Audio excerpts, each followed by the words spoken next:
Alita and Gilbert Garza are suing 21-year-old student Elaine Palacios for damage to their Dodge Ram, impound charges, and a new tire. Elaine says her cousin Jessica Ortiz gave her permission to drive it. All rise.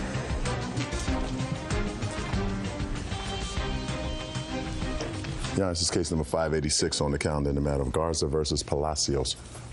You're welcome, Judge. Parties have been sworn in. You may be seated. Folks, have a seat, please. Mr. and Mrs. Garza, is this your granddaughter? Yes, ma'am. Step up, please. Who's going to speak? Then you can sit. I know that you're going to be very happy. I'm going to let you sit down. Thank you. See how happy he is? Look, he says, I'm off the hook. I'm sitting down. Nobody's going to ask me a question. I can sit here and relax. Is that right? Yes, ma'am. Good. Mrs. Garza, you are the owner of an automobile. Yes, ma'am. And you allowed your granddaughter to borrow your automobile. Mm-hmm. And when you got your automobile back, it was severely damaged. And it is your claim that that's as a result of this young lady driving the car while intoxicated and having a couple of accidents causing the car to be impounded. You want her to pay for the damage. Right.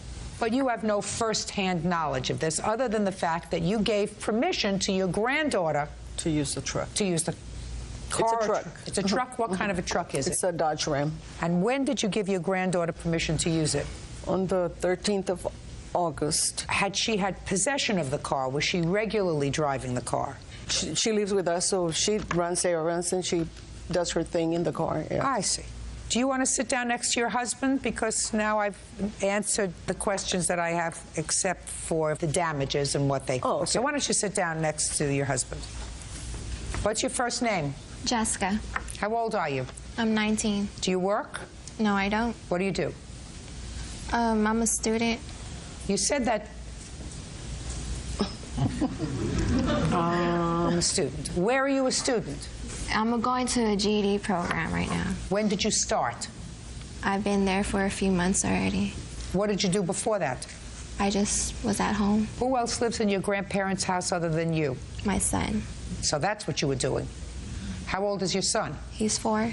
Your grandmother let you borrow the truck on August 13th to do what? I was just going to use it, go out. Where was your son? He was at home with my grandparents. You were going to use it to go out where? To go party. What time? I'm not sure what time it was. Give me an approximation. It was probably 7 in the afternoon. 7 o'clock is usually referred to as the evening. Oh, in the evening. I'm sorry. How did she get possession of the truck? I went to go pick her up. She a friend of yours? She's my cousin. Where were you going? To another friend's house. For what? Just to go hang out. Name of the friend? I don't know whose hard house questions are going to follow. These are easy questions. Well, we went to go pick up Andrew at his friend's house, and that's where it was at. That's where we were at. Andrew. Who is he?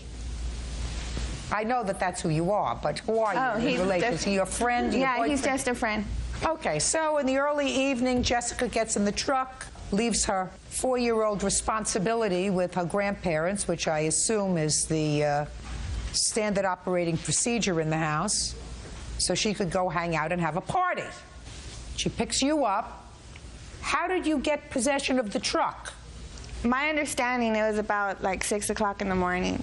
6 o'clock? How did we get from 7 o'clock at night to 6 o'clock in the morning? I don't know. Time just flew by, and by the time we knew it, it was 6 o'clock in the morning. How old are you? I'm 21 now. What do you do? I'm a customer service representative. So you're employed? Yes. Thank God for small favors. What about you? Do you work? Yes. So before you know it, it got to be 6 o'clock in the morning. Where were you at 6 o'clock in the morning? We were going to... No, you, not we. You. I was in the truck. You were in the truck at 6 o'clock in the morning. Where was your son? He was at home. So you were in the truck at 6 o'clock in the morning, and how did Elaine get possession of the truck? Jessica? Because we were going to stay the night at my parents' house, and... The night was over at 6 o'clock in the morning. I know you have trouble with that, but it's 6 o'clock in the morning. Now it's morning. We were going to my parents' house. And they had asked to borrow the car to go to the store, and the store's just down the street from my parents' house, and I let them borrow it. Told them to come back, and They never came back? they never came back. Is that what happened? That's what happened. Well, when she got out of the truck, who got in the driver's seat? I believe I did. Well, yeah. My understanding, let me put it that way. Because the night, it's a big blur to me. It really is. Did you just say the night is a big blur to me? Yes. I don't really remember a lot of what happened. What about you, Andrew? Do you remember what happened? A little bit of it. Well, you want to stand up here and tell me what you remember. After we used the truck, we went to my grandmother's work to pick up some money for gas. What'd you need more gas for? Because I was going to go pick up some clothes from my mom's house. Okay, so you're on your way to your mom's house. You've dropped her off. Two of you who have a marginal recollection of what happened on that morning because you were both what? Intoxicated. What about her? Was she intoxicated? Yes. Is that right? No, ma'am, I wasn't. Had you been drinking? A little bit. The car was in how many accidents that morning? 2. Tell me about them. Who's going to remember to tell me about them? A car had backed up into us at 8-pack. And after that, we had left. Because the police came, they let us go because it was on private property. And we were heading to my mom's house, and that's what happened when we were wrecked. Now, slowly tell me what happened when you were going to your mom's house. Well, when I was going to my mom's house, I went to under the mall where we parked cars. I went on the very bottom. And then there was Who was another... driving? Me.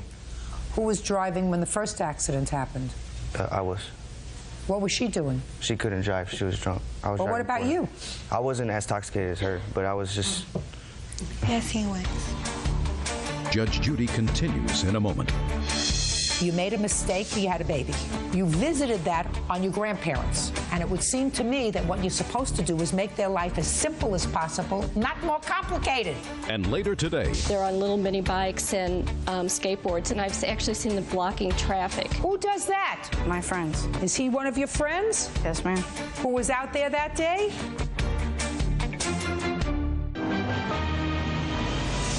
real cases, real people. Judge Judy. 19-year-old Jessica Ortiz says during a night of heavy drinking, her cousin Elaine Palacios crashed her grandparents' truck. Elaine says Jessica should also be held responsible. When she got out of the car, she was driving. Yes. So she loaned the car to Elaine. Yes. How did you get in a position to be in the driver's seat? She had asked me to drive. When? At what point? A couple hours after we used the truck. Well, weren't you supposed to go to the store and come right back? Yes. So why didn't you? I don't know. Sit down. All right, let's move on. This truck was impounded. The truck had a lot of damage. It's your position, Elaine, Yes. that it's her fault for letting you take the car because you were drunk. Not fully, but I don't think that I should be held responsible for the whole damages to the truck alone. Who should be? I think that me, Jessica, and Andrew should be held responsible for it. Well, she didn't sue Andrew. Right. So you would say that between the two of you, she's also responsible because she let you take the car knowing that you had been drinking. Yes. I agree with you. All right, Miss Garza, could you step up, please, and let me see the bills? Yes, ma'am. You know, the insurance did pay us $5,000 on the truck. The truck in the blue book, it's worth $8,000 and some $100. Her mom did pay. Shh, just a second. Okay, let me work out some numbers here. Do you still have the truck? No, ma'am, the insurance took it. And what you're telling me is the blue book value on the car was about $8,000. Is that what you're telling me? Yes, ma'am. Oh. Ms. Garza, I believe your granddaughter is partially responsible for what happened on that day. I believe she is at least 1/3 responsible, which means that Elaine here would be responsible for $2,000. Now, Elaine is perfectly capable of going to court and suing Andrew for half. I'm not dealing with that now. But your granddaughter exercised very poor judgment. Yes, ma'am. So the Case is easy, but I have a couple of questions for Miss Attitude over here. How long had she been living with you with her 4-year-old son? Since before the 4-year-old son. She's lived with me on and off all her life. But there was a period of time she didn't live with you. Right. That's when she became pregnant? Right. When she became pregnant, she moved back in with you before he was born? When he was about 3 months old. Where was she living before that? With her, the father of the baby, but my husband went and got her. Does the father have anything to do with the child? He sees him, but does not support him. So you have two winners. You have two parents who don't support their child, the mother and the father. Right. And this one goes out and parties. Let me tell you something, Jessica. You better grow up. You made a mistake, you had a baby. You visited that on your grandparents, who at a time in their life are supposed to be just enjoying each other and relaxing, have been burdened with a responsibility because of your stupidity. And it would seem to me that what you're supposed to do is make their life as simple as possible, not more complicated. And going out at 7 o'clock at night and coming home 6 o'clock in the morning is not what a responsible mother does. Do I make myself clear? Perfect. Judgment for the plaintiff in the amount of $2,000. That's all. Parties are excused. You may step out. I was going to pay for it, and when it came down to it, the plaintiff wasn't cooperative, so therefore we came here to Judge Judy. The truck had the A-frame was damaged. There was no fixing it. I feel bad because they always bring it up and throw it in my face. We had to go pick it up, and there was whiskey bottles and beer bottles. The police were involved twice, and actually the second time is when we actually got arrested. They could have had an accident and gotten killed, or God only knows, kill somebody else. And now the next case. All parties in the matter of Pender versus Garrison. Step forward, please. Engineer David Pender is suing children's services worker Joan Garrison for the cost of medical bills. David claims Joan's poodle bit his 14-year-old son, Edward, while he was skateboarding. Mr. Pender, which one of these two boys was bitten by the defendant's dog? My son, Edward Pender. All right, why don't you sit down? How old are you, Edward? 14. Who were you out skateboarding with? My friend Alex Berkemeyer, Mike, and my two friends, Ricky.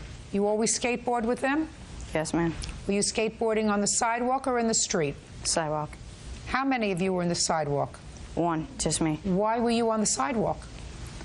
Tom is not an answer. Seemed like the right thing to do, Your Honor.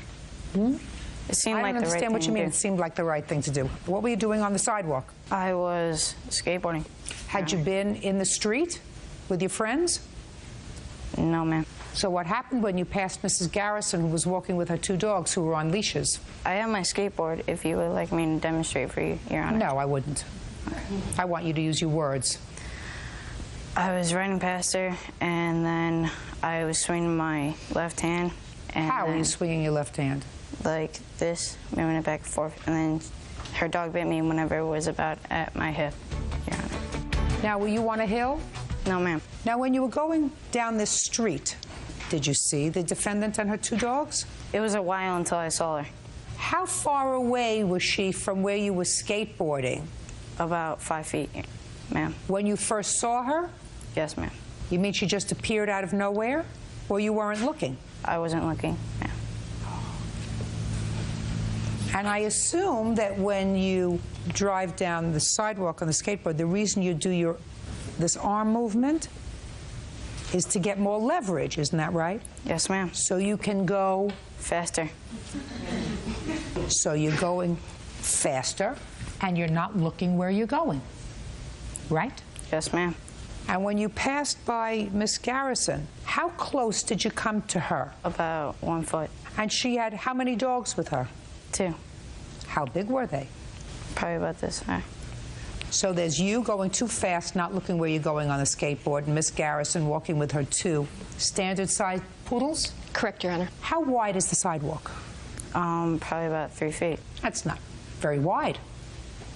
Now, if you had been looking where you were going and weren't going so fast, and if you had seen her walking with her 2 dogs that were on a leash, what would you have done? Probably just kept on going, ma'am. Well, that would have been very stupid of you, Mr. Pender. You think that you frightened her? Yes, ma'am. You have no right to do that. All right, Miss Garrison, now I'm finished with him. Temporarily. Thank you, Your Honor. Because We know what happened. Right, Mr. Pender? Yes, ma'am. All right, you've got your two standard poodles walking with them. They're on leashes. What do you see? I was walking along the sidewalk, and actually I've seen this group of kids several times before in my neighborhood where I'm walking. They're on little mini bikes and skateboards, and they actually will, they aren't on the sidewalk, they're in the street, and they will stay in the street, and I've actually seen them blocking traffic. On this particular... Who does that? Not me, Your Honor. Who? My friends. That's not nice. Is he one of your friends? Yes, ma'am. Who was out there that day? No, ma'am. Oh, he's just here just because he wants to come to court? No, ma'am. What's he here for? He was there because he was the one that was helping me, trying to get her. Because she wouldn't stop whenever I was calling her. Now listen to me, sir. Was he with you that day on his skateboard? Yes, ma'am.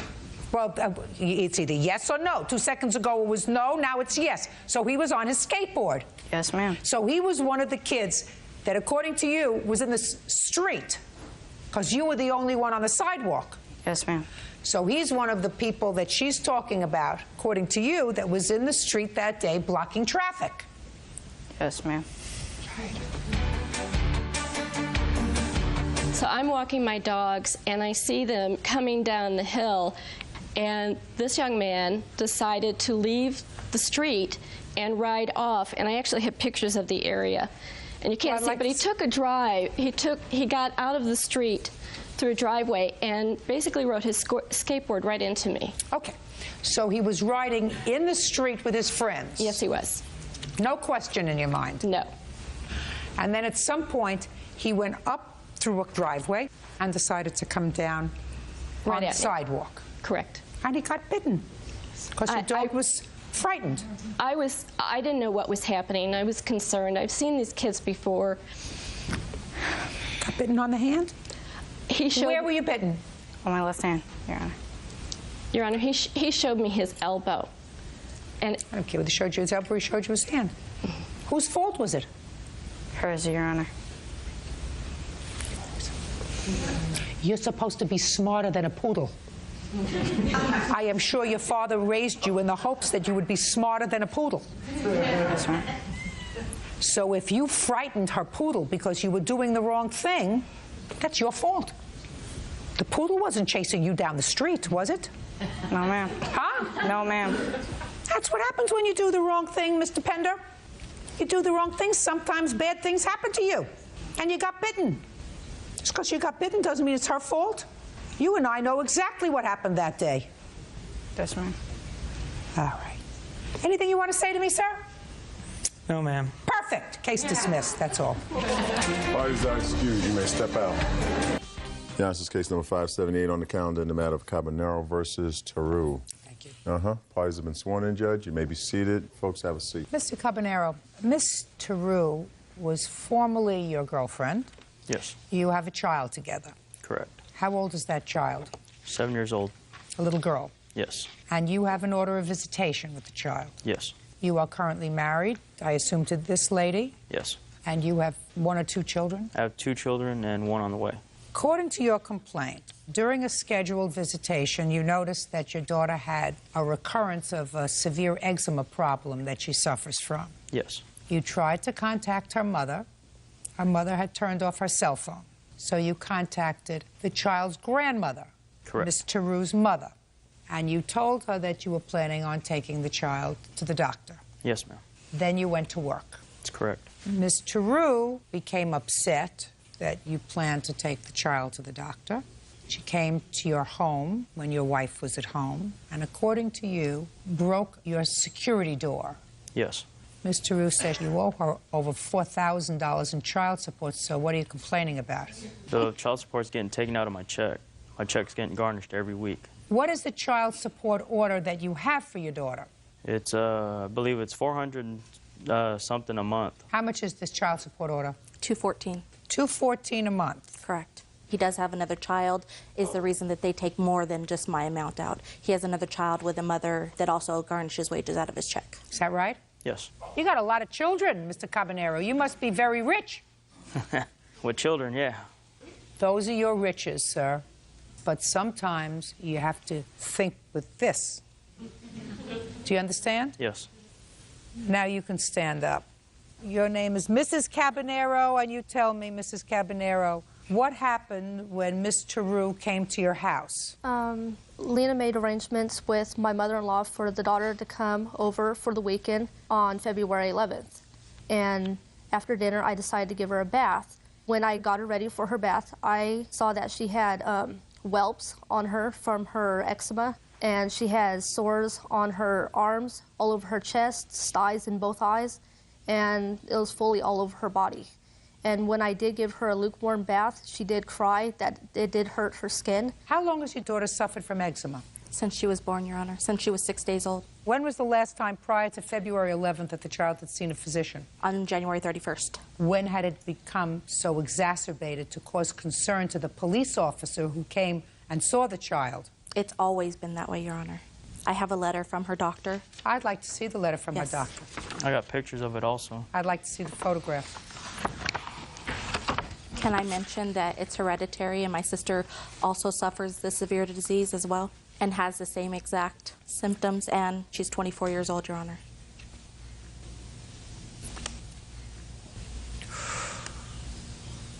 And that was just recent pictures. I have a couple of questions for you. Sure. This letter from the doctor, which you furnished me. Correct. Says that you told the doctor that Alexa, that's your daughter, correct, was found with her stepsister involved in sexual play. Correct. How old is that child? At that time, she was 2 years old. And how old was your daughter? I want to say 5. So they're baby playing. Correct. All right. What I need, because he says that he couldn't get this eczema under control, so he sent you to a dermatologist. Yes. Doctor,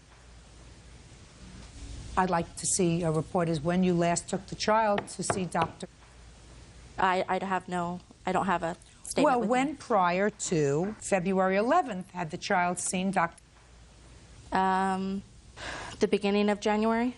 This is too serious a condition, madam, to wait 6 weeks. No, Your Honor, I have several medications that my daughter is on that I use on a typical basis. Did the police officer who responded that day tell you better take this child immediately to the doctor? No, she suggested that I take her to the doctor, or she would have, well, yes, actually, yes, you're right, correct. Or that she would call an ambulance and have You're her absolutely right, because the police officer who responded that day viewed this situation as critical enough to say, unless you guarantee me that you're going to take the child immediately to the doctor, she's taking the child by ambulance to the hospital. Correct. So when did you take the child to the dermatologist? Oh, I didn't take her to the dermatologist, Your Honor. I took her to the regular doctor because it was a Saturday. When did you take her to the dermatologist? She hasn't been, Your Honor. That's neglect. I have no medical coverage right now, Your Honor. I don't care what you have to do to get enough money to take your child to the dermatologist. Your doctor, in a letter that you gave me, madam, from your doctor, the doctor says this problem is so serious and so intractable that I cannot treat the child. Correct. So I referred her to a dermatologist, which you didn't take her to. He also doesn't provide medical coverage for my daughter, Your Honor. What difference does that make? He said, because listen to me very carefully. I read your answer. Your answer said that you got angry, that he was going to take the child to the doctor. Correct. So you went over to pick her up. I did. And it would seem to me that on February 11th, since you haven't had the child to the dermatologist since the beginning of January because you have no medical coverage, that if the child's father was prepared to take her to a doctor to look into this situation that was unremitting while in your care, you wouldn't get angry. You would say, thank you. No. Thank you. Not, she's mine and I'll take care of it. Your Honor, Listen to me. That's what a mother does. A mother does not say, I'm not going to let him because that's my job and he has no right to do that. Mother says, if I don't have medical coverage and my husband doesn't provide enough for me to take the child to the dermatologist, if the child's father's going to do that, let him. That's great just as long as the child gets cared for. So the fact that you went over there and made a fuss over there that day is stupid. I did take my daughter to the doctor that day. I could not take her to dermatology that day. The doctor says he can't help her. This is the letter you gave me. The doctor was the says weekend, Your Honor. I cannot help her. That was a Saturday. Did you take the child to the dermatologist Monday? No, because my coverage ended. Is she not following me? I could not. Is she not following me? Judge Judy continues in a moment. I asked about the door. This getting to the door. Get there faster. I'm losing And patience with the door when I'm looking at her behind like this. I'm losing patience with everybody. And later today, she got in her car, whipped out her driveway, and drove off real fast. And it was an older dude. He kicked her car. Nasty. Nice little kick. For no reason. Just stupid. real cases, real people. Judge Judy. Alex Caballero says his child's mother, Lena Teru, damaged his front door by kicking it. Alex also says Lena is neglecting their daughter. You got bigger problems than a door. I don't know what you're here wasting your time for with a door for $300 that got broken. I would save my energy and my time off from work by pursuing, if you feel as if you can provide the child with a better situation, with pursuing either more liberal rights with regard to this child's medical care or custody of this child if you feel as if you can provide for the child so that a child doesn't have to have these kind of wilts because these two people can't provide the child with appropriate medical care. Do you understand? He now provides medical coverage for us, Your Honor. It's not good enough. I guarantee you that if he was walking around with this on his behind, or you would have gotten yourself to a doctor and had it taken care of. Guaranteed. On his knee. And the fact that this child is 7 years old and has no voice, and you have to be this child's voice, is to me an abomination that you would allow the child to walk around for 6 weeks like this. Now, you want to talk about your door? Yeah. How did the door get broken? When she, after that incident, I had a phone conversation with her stating that she was going to come over and pick up the daughter. I stated to her that her daughter needed to see a physician that day, and then she continued to call me names over the phone, so I hung up on her. I asked about the door. This getting to the door. Get there faster. I'm losing patience with the door when I'm looking at her behind like this. I'm losing patience with everybody. She came to the house, continued to ring the doorbell. I answered the front door, and we did have a security screen door. She asked for her daughter. I told her no. And she continued to say, I'm going to kick you, I'm going to kill you. As soon as you come out of here, I'm going to get you. And I told her, if she don't get off my property right now, I'm going to call the sheriffs. And as soon as I said that, she started to pull and bang and yank on the security screen door. You have a picture of the door? I also have a witness, that my neighbor, that also seen all of it. Is the witness here? Yes. Yes, ma'am. All right, let me see. Where's the witness? He's in the back. Okay, let's bring out the witness, please.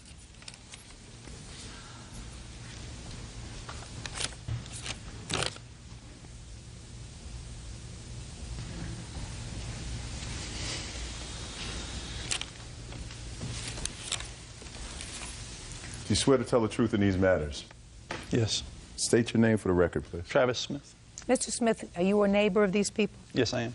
All right, I'm going to direct your attention to the 12th of February of 2005. Were you home on that day? Yes, I was. Did you witness an altercation between this defendant and the plaintiff's wife? Yes. Would you tell me what you observed, please? I heard a bunch of yelling and screaming. What did you hear? I heard, open the door, give me my kid, something to that effect. A lot of profanity. By whom? Defendant. At the time, I didn't realize it was actually her that was screaming the profanity. I thought it was the people down the street that were fighting. I came outside, and when I noticed that it was actually coming across the street, I approached her, just trying to figure out what was going on. What did you say to her? Basically, I asked, what's going on? Because I'm new to the neighborhood. I want to, trying to learn my neighbors. And okay, she said, what's going on? And she said, oh, I'm trying to get my baby. They have my baby, and she won't let me have her. She goes, I have the cops on the way, and I walked her out onto the sidewalk. I said, well, if the police are on their way, then why don't you stand here, calm down, let the police do their job. Okay. Is that all you saw? Pretty much. Can I mention my side of what he said? Go ahead. When he came outside, he asked me, is that Alexis and Alicia fighting again? And I said, no, it's me screaming at her to give me my daughter. Is that what you said? No. I didn't even know her name at the time. I didn't even know he had another daughter. That's how new of the street I was. He might have said Alex and his wife fighting again. I said, are they fighting again? I thought it was people down the street. He had said that they were fighting last weekend, the weekend prior to the February 12th. No. She was so upset she doesn't know. Well, The only thing she wasn't upset about, the only thing Miss Teru wasn't upset about was this. That's... You owe him the money for the door, madam, $322. Judgment for the plaintiff in that amount. That's all. Parties are excused. You may step out. I just want to get my daughter taken care of, and I just want her to take responsibility for the actions she did. I think she's jealous, and because that was her first love, and I came in between. I told her I'd kill her. She didn't give me my daughter. That's right, I did. And now the next case. All parties in the matter of Lang versus Lewis Finch. Step forward, please. Legal assistant Mary Lang is suing 16-year-old Timothy Finch Jr. and his mother, Octavia Lewis, for the cost to fix her car. Mary says Timothy dented the vehicle by kicking it. Miss Lang, it is your claim that this young man dented your car. That is correct. By kicking it? Yes. Mr. Finch says that it was not him. Okay. When did it happen and where? On February 3rd of this year, I was getting into my car. The defendants and some other kids were across the street, and they were throwing snowballs at me. I then got in. How many kids? There's a bus stop there, and the kids, there's a high school down the street, and the kids stand at that bus stop. So how many About kids? 20. Go ahead. I then got into my car, and I backed up, and I stopped at that stop sign where the bus stop is. And the defendant was standing at the bus stop, but he was standing out in the road, not exactly on the sidewalk. What specifically about the defendant caused you to remember him? He had a camouflage jacket on. Anyone other than the defendant wearing a camouflage jacket? No, Your Honor. Just one? Yes. Judge Judy continues in a moment. Real cases, real people. Judge Judy. Mary Lang claims 16-year-old Timothy Finch Jr. vandalized her car by kicking it. Timothy says Mary's got the wrong guy. Okay, tell me exactly what you saw. Well, I had to go a little slow because I was watching out for these kids that were in the road, and there was another car coming this way, and I was making a right-hand turn. So I was looking to make sure that I wasn't hitting these kids or whatever, and I saw the defendant kick my car in the passenger side mirror. What did you do? I then pulled up to see if there was any damage, and there was. There was a nice dent in my car. And I went back to my apartment, and I called 911. My apartment is right across the street from the bus stop. Okay. I want to hear what Mr. Finch has to say. I had detention in school, and I got into a problem earlier in the week in school, so they wasn't going to let me out the building until they knew the bus was exactly coming. So when I left out the school, I was walking down the street, and all you heard was like, oh, like they was yelling, like we thought it was a fight or something. So we walked down there, and then it was like a Caucasian, like a heavyset boy was across the street, and other kids was running at him, tackling them, jumping on them, and then they was throwing snowballs at her also. And then they was kept on throwing them, so she went in her doorway, she called the cops. And then I guess the cops ain't come, so she got in her car. She whipped out her driveway, and then she drove off real fast and turned the corner. I was standing next to her, and then there was a whole lot of other people in front of me. And then when she turned, it was an older dude that was out there that ain't go to school. He kicked her car. She stopped, and when she got her car, she said, "You're gonna pay for this damage at my car." She was looking at the dude right in his face when she said it, and then she bagged up, and then she went in her driveway, and then she got back in the doorway. What did this dude look like? He was dark-skinned. He had a camouflage coat on, he had a black hoodie, and he had a braids on, but he had a hat on. Had you ever seen him before? I seen him. He come to our school mostly every day. But he don't go to our school. He just come up there mostly every day. What does he do at your school if he doesn't go to school there? He just come up there every day. He just be out there talking to everybody. Every day? Every day. So you've seen him 50 times? Yes. And no question that you could identify him? Yes. You have a police report? I do, Your Honor. I'd like to see it. Now, they took you off the bus, is that right? Yes. Did this older guy also get on the bus? No, once she called the cops, him and the other two dudes that was with him, they went off back towards, I don't know, towards Granite. That's the street back that way. Now, when the police took you off the bus, did you tell the police at that time that you could identify the true perpetrator because he came to your school every day and you know who he is? Did you tell that to them? No, I didn't. Well, you just told me, and it would seem to me logical, Mr. Finch, that if you had not committed this crime and the police took you off the bus, you would have said, listen, he was this older dude who comes to the school every day, who I know, because I've seen him at least 50 times, I can point him out to you. I would tell that to the police like that. This young lady, step up, whose name is? LaToya. That LaToya, who was standing right next to you, right? That's what you said. Yes. You saw exactly what he saw, right? Yes. You were waiting for him because he got detention? No, I was also in detention. Everybody's in detention. Now, after he got pulled off the bus, were you on the bus with him? Yes. Did you get off the bus? Yes. Did you tell the police that it wasn't him, it was this other guy? You told me about this other guy who did it. Yes, I told them when they were on the bus. You told that to the police? When they were on the bus, we pointed to people, the two boys that actually did it, to her car, but they didn't take them. They took him and another boy. Are you telling me that you told the police that it was boys on the bus who caused the dent to her car? Yes. Sit down. He says they had walked away already. Okay. Can I see pictures of the car, please?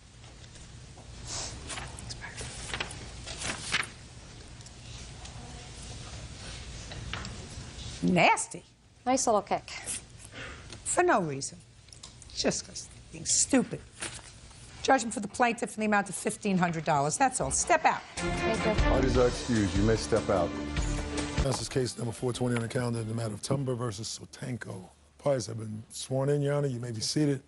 Sir, have a seat. Mr. Tumber, this is your former wife and her present husband. And the two of you have been divorced for some time. You have a 17-year-old son. I assume that that is this young man over here. Is that right?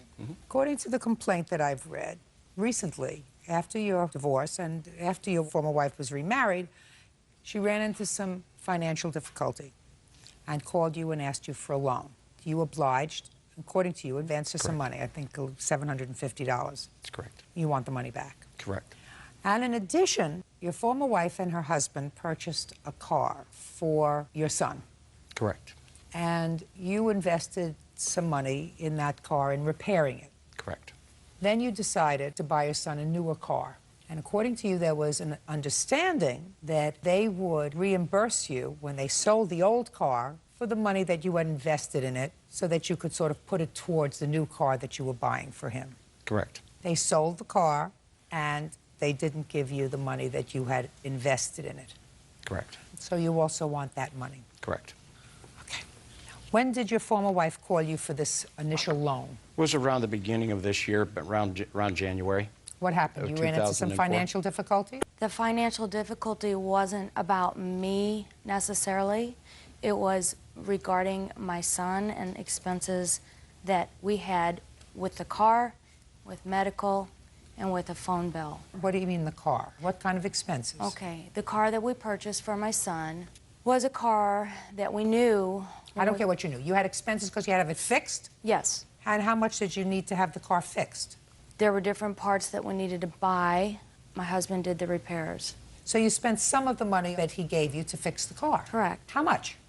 The total that we spent on the repairs, just the parts alone of the receipts I could find... Yes. ...was $224.03. $224 to fix the car? For the parts. Fine.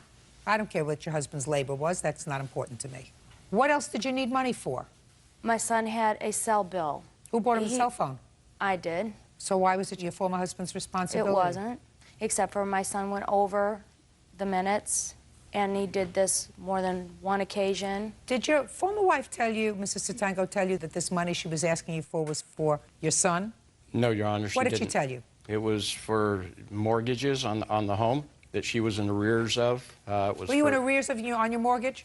I was never in arrears on my mortgage. Did you tell him that you needed money to pay your mortgage? I told him that I couldn't pay the mortgage and everything else, that my son's cell bill was so much money, my son's medical bills that the insurance didn't cover was so much money. You pay child support, sir? Yes, ma'am, I do. How much do you pay? Just shy of $600 a month, I believe. Okay. How much money did you Your give? Honor, that's not true. How much does he give you? $370 a month. How do you account for the discrepancy, Mr. Tumber? I'm not sure how much I pay, to be honest with you, Your Honor. So why don't you say, I'm not sure? I don't know is something that a man can say. I don't know. 3 little words. I don't know. Don't know. Correct, thank you. Well, you should know how much child support you pay. Do you pay it pursuant to income deduction order? Or Yes. So it comes right out of your pay? Right out of my check, yes. So it's not $600, it's $370 a month, according to you. Is that what you receive, or do you receive more if there is some in arrears? $370 a month, Your Honor. Period? Period. Okay, fine. How much money did you loan to her, sir? $750. Oh, that's not true, Your Honor. Show me. Your Honor, I'd like to You have submit... a check? Yes. Let me see it, Canceled checks with her signature on them.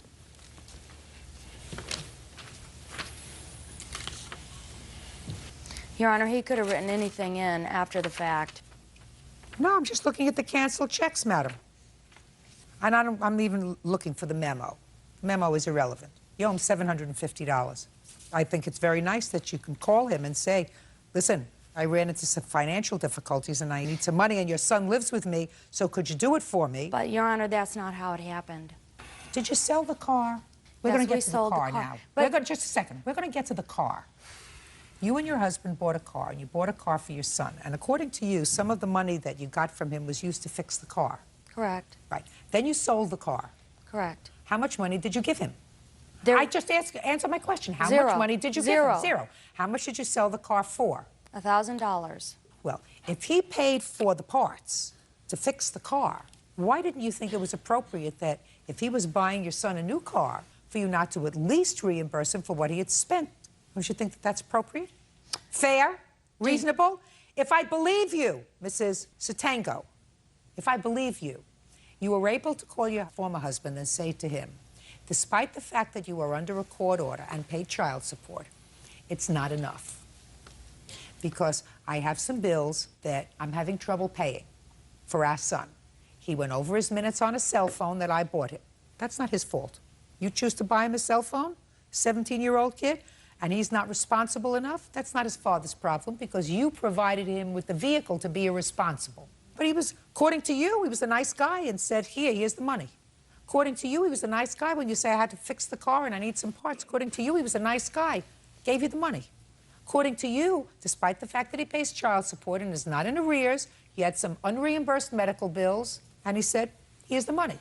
So I'm asking you, if he was a nice guy, how come when you sold the car and he was buying him a new car, you didn't say, here's the money that you laid out for the parts?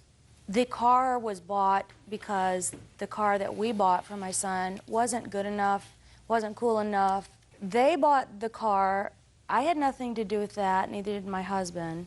We have endured financial difficulty. We did not say that we were going to give him the money. It wasn't for my son to barter. It wasn't for him to barter. We paid the mortgage with the money, and that's the circumstance we're under right now. So why didn't you just say that to me instead of giving me a whole lot of who shot John? You paid the mortgage. You borrowed money from him and paid a mortgage. I thought you knew that. I'm sorry. Judge Judy continues in a moment. You're supposed to be responsible. You're supposed to be moral. You're supposed to be a moral example for your child. You are not. I am not. No, you are not. And later today, The only thing that saved my dog's life is the fact that she's 90 pounds. I saw the dogs basically tearing it apart. If she had been a smaller dog, the injuries would have killed her. real cases, real people. Judge Judy. Paul Tumber says ex-wife Stephanie Sotenko owes for a loan and for proceeds from the sale of their son's vehicle. Listen, you're a nice guy and she owes you $750 because I believe it was a loan. Now, you tell me about the contract that you say you had with her with regard to paying you back for the money that you invested in the old car. Okay, well, the verbal contract was that when the vehicle was sold, that I would recoup the money for the parts for the repairs, which I have canceled checks for right here. Can I see them, please? And there never was a Who did you make? I'm sorry? Who did you make this contract with, sir? With Stephanie. Can I say something, Your Honor, or do I need to speak in turn? Or No, now you tell me. As far as the car, how many fathers give money toward repairs of their son's car and then ask for it back after the car is sold? Well, let me tell you what usually happens. Usually, if boy has a car and if he wants a better car, and his parents, they are reasonable, say, listen, we'll sell this car, we'll use whatever money we get from this car, we'll put it towards another car. That's what parents do. What you did was you took money from your former husband, because these are your canceled checks. I didn't take money toward the... Yes, you did. Your Honor, I did not ask him for the money for the parts for the car. He willingly gave me that money. Because he's a nice guy. So he was a nice guy and did that for our son. Just a second, he's a nice guy. And you're supposed to be responsible. You're supposed to be moral. You're supposed to be a moral example for your child. You are not. I am not? No, you are not. You are not. Okay. Because if he is being a nice guy, what you're supposed to be is a moral example for your son and say, listen, we sold the car for $1,000. You put in practically that. I'm speaking. You put in practically that. I'll be more than happy to give that money towards the new car so that we will jointly, in some way, have contributed to the car that our son is driving. You chose not to do that. You owe him the money for the repairs to the car because I believe you had an agreement, if you sold the car, to give him back that money. Judgment for the plaintiff in the amount of $1,595. That's it. Thank you very much, Your Honor. Parties are excused. You may step out. If I had had the money, morally, I would have given the money. I'm in a financial position. I don't make a lot of money, that I just wanted my funds back. I didn't really want to be here, but I guess it's the best way to do it. It's no love lost between my son and I. Be sure that you know what and who you're dealing with. Did we learn anything today? I don't really think so. And now the next case. All parties in the matter of Valerio versus Gunderson, step forward. Customer service rep Summer Valerio is suing fellow dog owner, 21-year-old customer service rep Gabe Gunderson, for vet bills. Summer says Gabe's pit bull attacked her dog. Ms. Valerio, you claim that the defendant's dog injured your dog during a fight. Yes. And you want the defendant to pay the vet bills. Correct. For your dog. Mr. Gunderson says that there was a dog fight. Your dog got the worst of the fight, and your dog shouldn't have been there anyway. So you'll explain that to me. What kind of a dog do you have? She's a Mastiff Lab mix. That's a big dog? Yes. And where was the dog? In March of 2004, I made arrangements with Janice Rawson to keep my dogs at her house because she had just bought a house, and me and my boyfriend at the time broke up, and I was moving into a condo and didn't feel it was fair to take my 2 large dogs to a condominium with me. So she agreed to keep the dogs, and I continued to pay for their food and their vet bills while they were in her care until I made new living arrangements. Just a second. So you left your dogs with this lady in March. Step up. What's your name? My name is Janice Rawson. You have a large piece of property? It's a house with a yard. You have your own dogs? No. What kind of dogs? One was a Mastiff mix, and what was the other? Pit bull boxer mix. Also a big dog? Yes. Who else lives in your house? At the time when I moved in, it was Jeffrey, her now husband, and Dustin. Jeffrey, her now husband. The boyfriend I had separated from. And then we got back together and got married. But it was a temporary separation. He was living with her, with the dogs there at the time. Oh.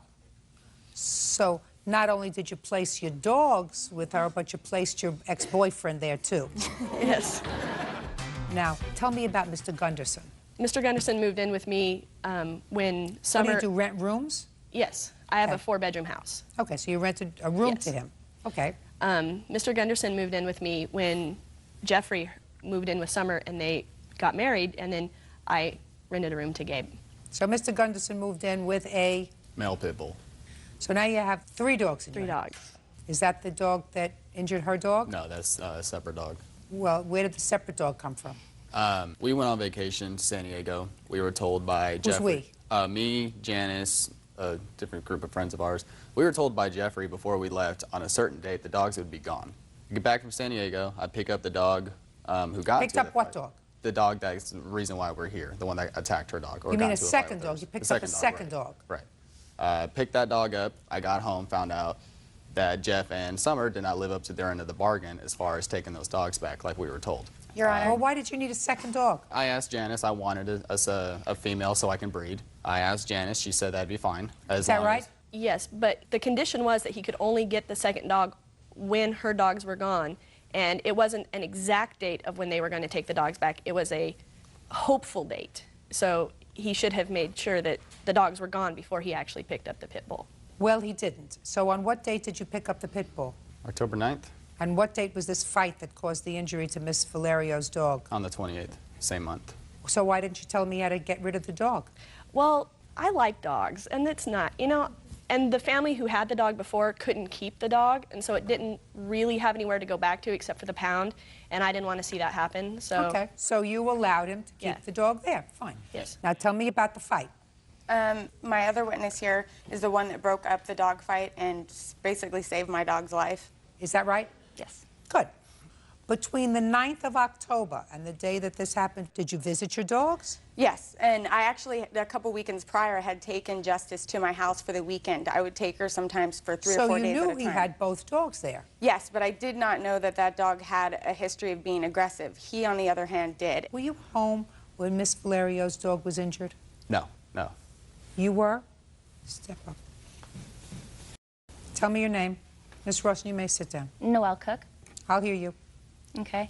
I was at home, and I just heard the dogs fighting in the backyard, and I went to look over the fence, and I saw the dogs, his female and kind of his male. His male kept coming in and out of the fight. They had her dog pinned on the ground and basically tearing it apart. And I have pictures, Your Honor. I'd like to see it.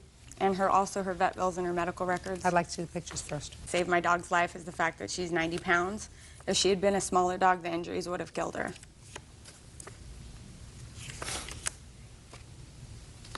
Mr. Gunderson, you understand, sir, that sometimes pit bulls have been known to be aggressive dogs. Mm-hmm. Is that right? Yes. How did you find out about the dog?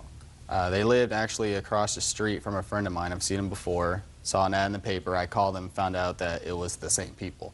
So I've talked to them. I've seen the dog before, been around the dog before. It wasn't a big issue. Did they have children? They have one kid, yes. And they felt that the dog was not appropriate to live with. Well, they have 2 other dogs. Look at me. They have 2 other They felt dogs. that the dog was not appropriate to live with them. Otherwise, what reason do you have to get rid of a dog? Yeah, well, If you have other dogs. It's not an allergy. Mm-hmm. Is that right? Mm-hmm. Mr. Gunderson, pay careful attention. I'm very smart. This dog, you knew that the dog had had some problems. Is that right? Right. Who do you think is responsible, therefore, for a dog that has had certain problems in the past when the dog attacks again? The owner of that dog. That's you. Mm-hmm. You were aware of the dog's previous problems with the prior owner. Why you would choose to take a dog that had had problems, I don't know. And why you would choose to breed a dog that had prior problems, I for sure don't know. You have an answer to either of those questions? I knew about the situation. I explained to Janice before I even got the dog. I'm not talking about Janice. I'm asking you why you would choose to take a dog that had problems. Because I had nowhere to go, so I took it. And why, if it had nowhere else to go when you know the dog has certain character problems, why would you choose to breed a dog like that? It's one fight. I didn't think it'd be a big deal, to be honest. Well, I've now been around. you know better, right? Yeah. Good. Now I'll see the vet bills. That was easy. Your Honor, each page is an individual invoice. The total actually came to what I wrote on the front. And she had to be kept in the hospital for 7 days. Do you understand, sir? We all make certain choices when we get a pet. What you're supposed to do is you're supposed to choose a pet that doesn't have violent propensities. You chose a pet that you knew had had problems enough so that a prior owner was looking to get rid of it. You took it. Not only did you take it, but you made a choice, because one of the reasons that you told me you chose to take this dog is because you wanted to breed it, to propagate whatever character flaws that this dog had. That is stupid. Very stupid. It's going to cost you $2,455.50. That's all. Step out. Thank you, Your Honor. Parties are excused. You may step out. Your Honor, this is case number 472 on the calendar in the matter of Weaver versus Wisner. Parties have been sworn in, Judge. You may be seated. Mr. and Mrs. Weaver, according to your complaint, you hired the defendant to perform your wedding ceremony, and you paid her $150? Yes. And Ms. Wisner didn't come to the ceremony. She came about an hour late after you called her.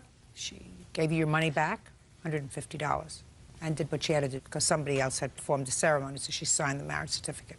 She apologized, she gave you back your money, and now you want tons of money for your aggravation. I don't want tons.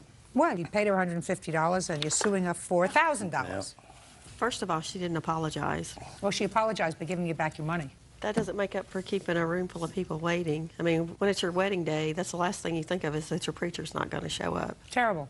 Yep. And then she sits in an 8-by-8 room waiting for her to come in. It just... Mr. Weaver, I'm going to let you do the entire thing. You contacted her. The wedding was supposed to take place when and what time? December 30th at 6:30 p.m. And she didn't show up. She wasn't there at 6:30, so you called her. Right. And what time did you call her? I got right here on my cell phone bill. It was 6:34. I called. And did you get her on the phone? No, left a message. Okay, and then what happened? I tried her cell phone at 6:44. And did you get her? No, left a message. Then I tried again at 6:57. Okay. Got a hold of her. Good. And what did you say to her, and what did she say to you? I said, Miss Weisner, Stu Weaver, aren't you supposed to be somewhere about now? And she goes, oh my God, was that tonight? And I go, yes, I think it was. And she goes, well, I've had travel problems. And I said, I don't hear about your travel problems. I have people here from Arkansas, Mississippi, Tennessee, and Florida. She goes, well, we got laid over in Atlanta. And I said, so this is what you call taking $150 of money and run. And she goes, oh, my, don't say that. And I says, we have someone we think that'll perform the ceremony. And who was that? That was a co-worker of Lisa's. Well, how could she perform the ceremony? She is an ordained minister for her church. Oh, good. But she is not recognized by the state of Ohio. Okay, but she's an ordained minister for the church, and yes, she's ma'am. performed... And she did not get there until about 7 o'clock herself. But she was a guest? Yes, she was a guest. She had never performed a wedding before. Okay, she was a guest. She got there at 7. You asked her to perform the wedding. Yes. What time was the ceremony performed? Let's say about 7:15. It was... Okay. And how many people did you have at the wedding? Between 80 and 85. Now, you told Ms. Weisner to come because she had to sign the certificate. I asked if she could come and sign the marriage certificate. And what did she say? She says, well, I don't think I can make it tonight. Can we arrange it tomorrow? And I says, well, yeah, if you can fly to Hawaii tomorrow, because we leave at 5:30 in the morning for Hawaii. Okay, and what did she say? He hauled around a little bit. Of course, she was ill like I am today, so. And she goes, well, I will be there when I can get there. And what time did she arrive? I think it was around 9:30. And what did she do when she arrived at 9:30? Well, she come in the door and we filled out the form and she signed a marriage certificate and then she handed over a check. And what did she say when she handed over the check? She says it's the first time in 12 years. This has never happened in 12 years. Okay, and you took the check? Yes. Good. What happened to your travel plans? We had planned a trip out here to be with family at Christmas time, and it truly was the trip to hell and back. We ended up our first night out spending the night on the airport floor in Cincinnati, and finally made it to California. Everything absolutely went wrong through the whole trip. We got on the plane on December 29th. We were to have been home that night. We ended up being stuck in Atlanta that night. We didn't get back until December 30th in the afternoon. In the meantime, I got very ill, and the stress of the trip and everything, I just went right to bed, thinking that I know I have a ceremony the day after we get home, and I was in such a muddle that it didn't occur to me that that was the day. I was thinking it was the next day. Okay. You got there at 9:30? No. What time did you get there? I didn't get there any later than 7:30 because I was home by 8 o'clock and back in bed. And how far do you live from where the wedding was? About 15 minutes. Okay. Now, Mr. and Mrs. Weaver, you got married that day, correct? Yes. And you were married by 7:15. Yes. 45 minutes after the invitations said that the wedding was going to take place, because the invitations called for 6:30. Yes. Is that right? Yes. That is right. Okay. Everybody knows when invitations read 6:30, wedding usually starts about a half hour later. No, 6:30 is when the wedding... That's not what I'm saying to you, sir. Well, Miss Weisner... I'm speaking. All I want you to tell me is what you're suing for. I want to hear what you're suing for. Okay, we're suing for. Here we go.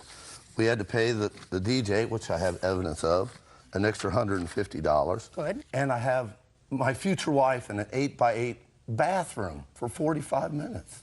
not knowing if we're going to have a wedding or So, not. yeah, We have a you're room right. full of people. She was supposed to be there at 6 p.m. to do a rehearsal. She said if you don't have a formal rehearsal the night before, that she requires that you be there 30 minutes prior to the start of the ceremony to go do a walkthrough. Well, we had none of that.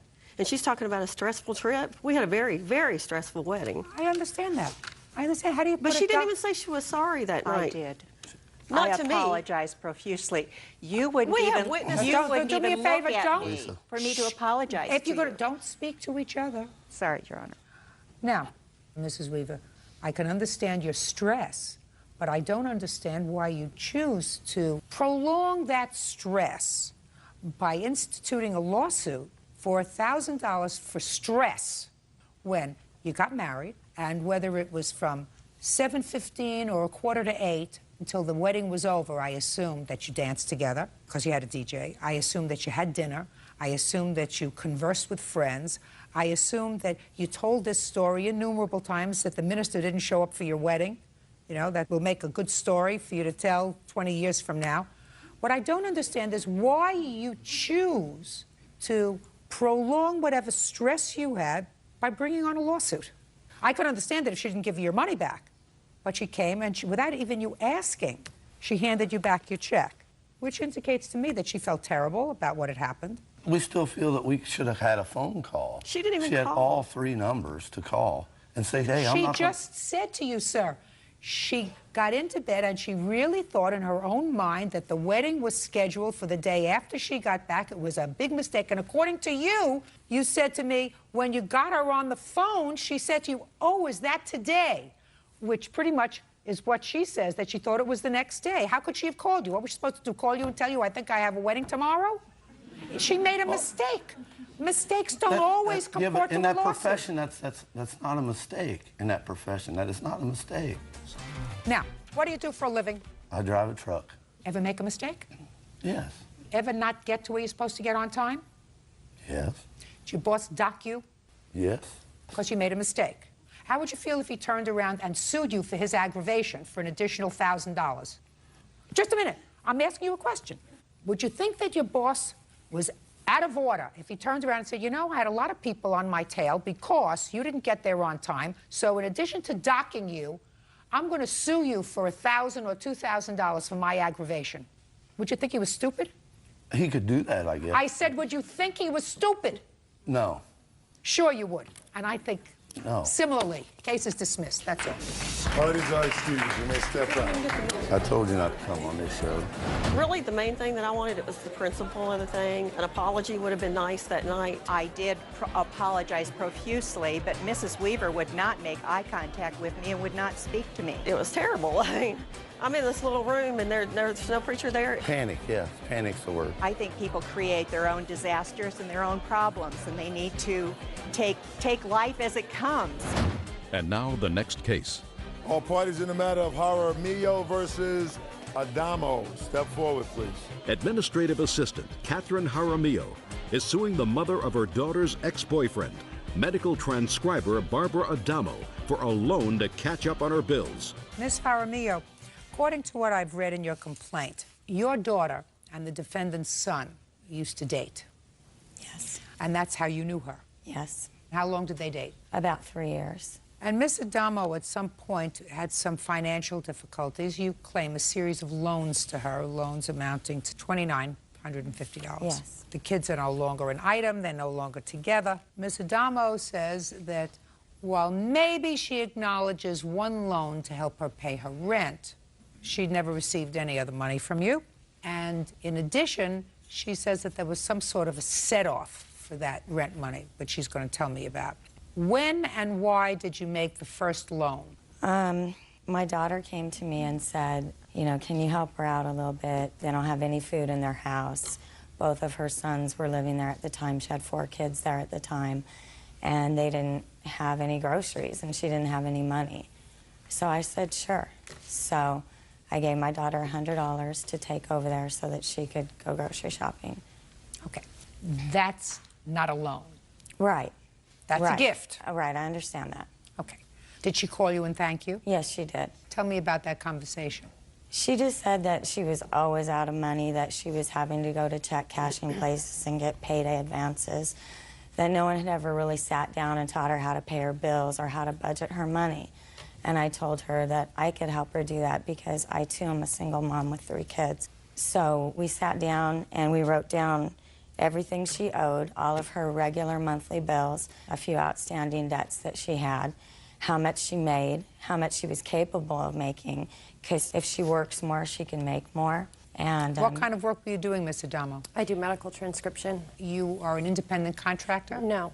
I work at a hospital, but I have incentive. Anything over 1,000 lines a day, we get an additional 7.5 cents per line. So you sat down with her. Do you remember when that was? It was in November. It was in December of 2003. Okay. Go ahead. In December of 2003, I asked her if she would help me with my budgeting. So she said, yes, I will help you because she's really good with money. And so I went to her house and we sat down and we put all the bills on the table and we went through the whole thing. And she said to me, tomorrow I'm going to go and get a money order for $1,350 and you're going to take it and pay your rent with it. And I said, wait, Kathy, I don't know when I can pay back $1,350. Well, your rent was due. How were you going to pay your rent? I didn't know at that point. Well, you had to, just Miss Adamo, you had to pay your rent. Right. So she gave me the money order for $1,350 a day later. Yeah. Okay. And what arrangements did you make to pay her back? We had no arrangements at that point. She said we'd talk about it after the holidays. That's what she said to me. Just a second. You mean she said we would talk about how you were going to pay her back after the holidays? After the holidays. So it was a loan? Yes. Oh, it was a loan, yes. Okay. Yes, I wasn't clear on that. No, it was a loan. Fine. Judge Judy continues in a moment. Well, you must have a bank statement if you say you withdrew money. I didn't ever think that I would need them. Well, you need them when you come to court. Right. That's a no-brainer. Real cases, real people. Judge Judy. Catherine Jaramillo says former friend Barbara Adamo owes for a loan to pay bills.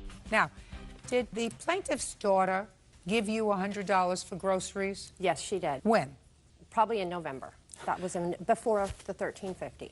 Now, when was the second amount of money that you gave her? The same day as the money order. I had my daughter go down to the bank and get the cash out. For what? Because when we sat down and we wrote down all of her bills, everything that she owed, I told her that I could loan her the money to pay all of this off so that she could start fresh. And she said that every year she got a really big tax check and that it would be February, March, and that she would be able to pay me back all of this. I completely wiped out all of her debt. She's never disputed that she's owed me this money until today. Just a minute. How much did you give her in addition to the $1,350? I gave her $600. Is that right, Miss Adamo? That's not right. How much did she give you? The only cash she ever gave me was the $100 in November, and then I received a money order for $1,350. I never, ever received any more cash after that point, ever. Okay. Let us assume for the moment, just other than the $1,350 and what you claim is a $600 cash loan, is there any other money that you loaned her? Yes, I gave her $600 right before Christmas because they didn't have a tree. She wasn't going to be able to get the kids anything. Do you have any proof of that? No, I do not. Well, you must have a bank statement if you say you withdrew money. We no longer have those. I didn't ever think that I would need them. Well, you need them when you come to court. Right. And you knew you were coming. Shh, listen to me. And you knew you were coming to court. Right. So it's very easy to call the bank and say, get me a duplicate statement. Right? Right. That's a no-brainer. Okay. $1,350. Let's go. Okay. And then my son graduated from boot camp, and I took Andy and her daughter, which she was supposed to reimburse me for that trip, which I have plane tickets and stuff, and that was supposed to come off the $1,350 that I owed her. And all of this was verbal. We never wrote anything down because we were friends at the time. I was very grateful for what she had done for me. So you should have paid her back. Yes. And you still should pay her back. Well, I did. You explained to me how you paid her back, and give me the whole story. You were going to visit your son. Yes. And at that time, your son and her daughter were an item. Correct. And your son wanted you to bring his girlfriend. Actually, look, your son wanted you to bring his girlfriend. Yes, he wanted to see her. Right.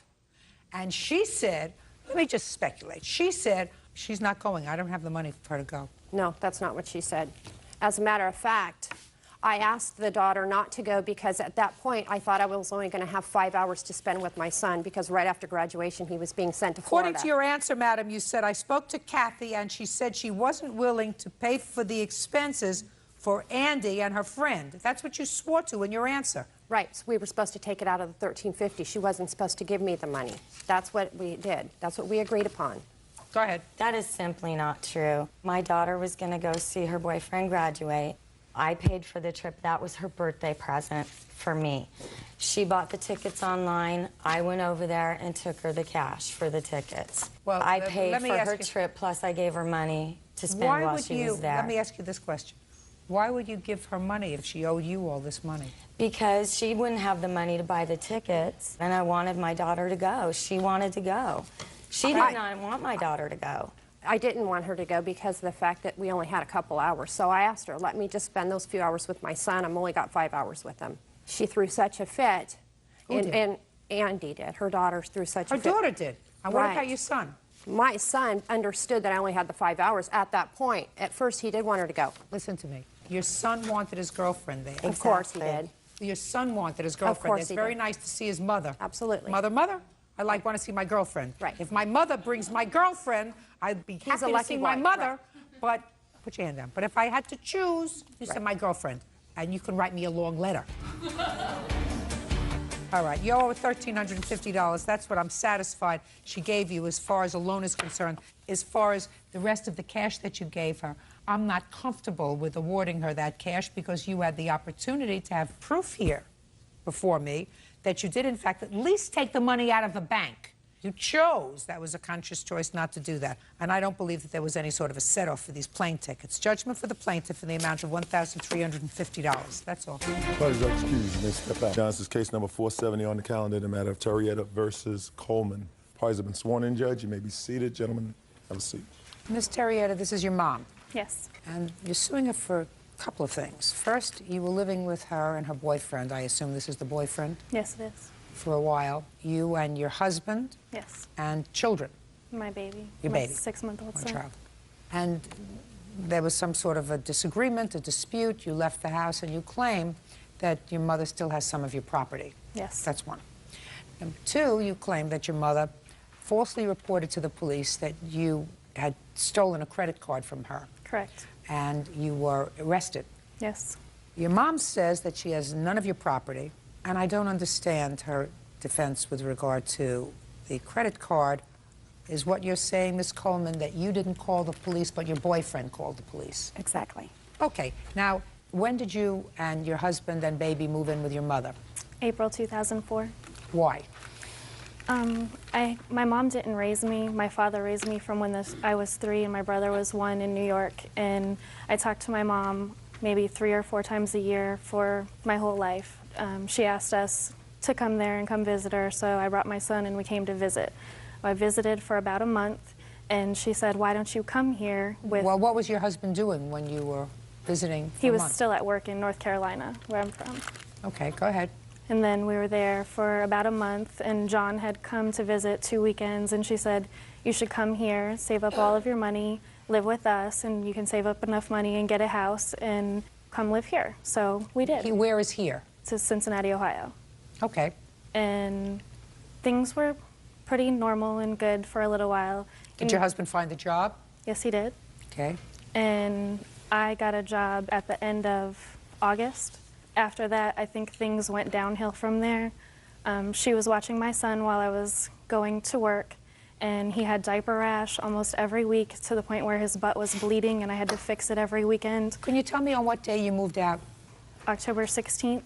Had there been an argument? Yes. About what? They came home, they had been drinking. My brother was back from Iraq with his wife, and they came into the house and they were stomping and slamming doors and screaming. And I asked my brother, I was like, can you be quiet? My son is sleeping. And he stood up and he was like, I don't have to be quiet, I don't have to do anything. And then Ron came up behind him and he was like, this is my house and this is my rules, and if you don't like it, you can get out. And he was screaming and acting like a psycho, so I went and got my husband, and he got in my husband's face and tried to start a fight with him and said, "Come on, big boy, come on, big boy. You want to do something?" I got it. So you left that night? Yes. And she came into my bedroom and she brought her purse with her. She took out her wallet and she opened it up and she went to looking through her credit cards and she went to give me the black one that I use sometimes, and then she goes, "Oh, you have my GM card. Why don't you just use that one? Get a week at the hotel and I'll get you somewhere to live. At the end of the week, I'll get you somewhere to live." Well, why would she get you somewhere to live if you were working and your husband was working? Because she felt bad because we had moved there. You had the credit card? Correct. Ms. Coleman, how did she get the credit card? She had it. She was going to obtain some Barbie dolls for me at her job. She gave it to me. Just a second. When did you give her your credit card? Probably 2 weeks prior to her leaving the house. Does that sound familiar to you? She gave me the card almost every day, all the time, for gas, cigarettes, everything. How many times did she use the credit card? If I were to look at the slips from the credit card company, how many times before October had she used the credit card? Probably about 6. And would you give it to her each time, or was it in her possession? Usually. Not usually. Was it in her possession? She kept it. She kept it. She kept it. She kept it? Yes, ma'am. I mean, I'm going to get to the truth. Yes, you ma'am. understand? Yes, ma'am. Now, I would like to see the police report that was filled out with regard to the credit card.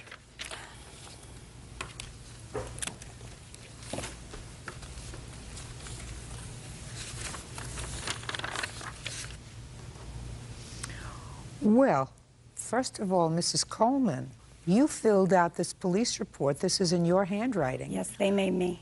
Nobody makes you do anything, and you say here that she used it without my knowledge or permission. Right. Who made you? Your boyfriend? No, when the sheriff came to the house. Why did the sheriff come to the house? Because he had checked our account online, and she had used Who it. had? My husband. Yeah. And she had used it at the motel room, charging $309. She went 3 different times in a matter of hours to the Meijer at the bottom of the hill and went on a shopping spree. Okay. And so charged what?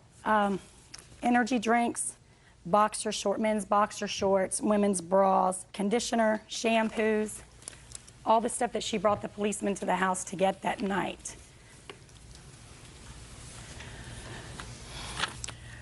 Ms. Coleman, I don't understand something, madam. I mean, I hear you talking about all the things that she charged on this. You're not talking about a lot of money. They all look like emergency things that one would use if they were staying temporarily someplace that they needed interimly, especially when you have a baby. Right. And you knew she had the card, and she had had the card before. Right.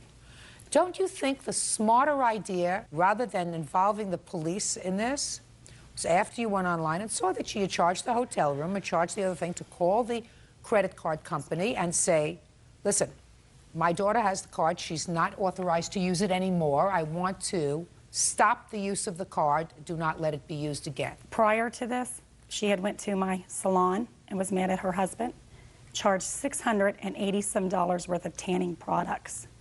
My husband and her had gotten to a confrontation over it, and he told her, "You are not allowed to use this credit card unless your mother gives you permission." He said, "Because if you use this without my knowledge," he said, "I will file a complaint on you." Don't you think that it would have been smarter, more maternal, if you say to whatever his first name is, Joe, "She's my daughter. She left the house. She's got my grandson with her. We don't want her to use the card anymore. Just call the company and tell them, shut off the card. I don't want to involve the police. I don't want her to be arrested." Did you say that to him? Yes, ma'am. And what did he say? Well, he said that he had already told her that she was not allowed to use it. And before she brought it back, minutes before she came to my house with the policeman standing there, she stopped and got a pack of cigarettes at the corner store. You think he did the right thing? No, ma'am. You think you did the right thing? Yes. You did the wrong thing. Understand something? You're not blood. And what you did was irrevocably injure, if it hadn't been before, her relationship with her daughter. If you didn't want her to have the credit card, you should have taken it back. We attempted to take it back. No. Your girlfriend says that you told her you can hold on to it, but if you use it again without your mother's permission or my permission, I'm going to call the police. And I'm saying, is she lying to me? No. Well, and I'm saying to you, if you didn't want the temptation there, you should have taken the credit card back. But you don't put her in a situation where she's got a baby and the police come to the motel and take her away and arrest her. That can start a process going from which it's very hard to extricate yourself. Very stupid. But they were entitled to do it. And I somehow think that your mother is sorry that it happened. She's sort of stuck between a rock and a hard place. I know. You got it? I know. Okay. What does your mother have in the house that belongs to you? I have pictures of some of this stuff, and then I wrote a list of all the things that she has. And I called her and asked for his high chair, and she said, when I was in the hotel, because I said he was eating on the bed, and she said, well, he needs his high chair. And I said, I want my caricature and the calendar of him that I've been making of him since I was born. And she said, you know, I don't think I have those things. All I want is some respect. And she said, Ron's going to take care of it from here, and threw the phone down. Okay. You have these things? I see she showed you a little picture of a toy box that Nicholas is in. That's mine. I bought everything that she's talking about, and I have receipts. I have $10,000 worth of receipts. Mr. Turietti was asked if he had got everything out. He said, yes, he did. He looked at me and said, all that's in there is garbage. I can go down to my job, get a truck, come up and throw all that garbage away if you want me to. I said, don't worry about it, John. I'll clean it up. Did you go to the house? Yes, Your Honor. I went on With or Monday without the police? With the police. Fine. And before we walked in, they wouldn't let us in the house until they had the credit card and the key to the tanning salon. She had to come up from the hotel. We gave them back the credit card, but we are not allowed to go anywhere in the house except the bedroom. Our stuff was in the basement, in another closet. There's a lot of junk here. Yes, Your Honor. All of this doesn't add up to the motel room, right? Right. So what are you doing here? I want the calendar that I've been making of my son since he was born. There's no, you cannot put a price on that. I put pictures of Okay, it. do you have the calendar? No, ma'am. And if it wasn't all that garbage, and what I had done was bought cases Do you have of the Pampers. calendar? The No, answer is ma'am. no. She doesn't have the calendar. That's just to hurt me. That's just to keep things from me that are She of doesn't my have it. son's. Listen, you used a credit card, and I think that you probably knew that you weren't supposed to use the credit card at the time when you used it, whether you did or whether you didn't. What he had to pay for as a result of your using the credit card is more than this. They didn't pay for anything. That's why my case was dismissed on January 21st, because they could not provide the receipts because they didn't pay the bill. Oh, really? Really. Is that right? You would have to ask Ron about that. We did pay. The reason it was dropped is I'm going through some cancer treatments. I didn't feel like going to, I couldn't. I was throwing All up. I want to know is, did you pay for the motel? We've reported it to the credit card company They did not. as a misuse of the credit card. So the answer is you didn't. No. Judge Judy continues in a moment.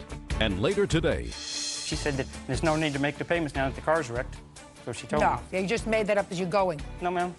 Did you say that to him? No, I did not. That's not what you wrote in your complaint, sir. real cases, real people. Judge Judy.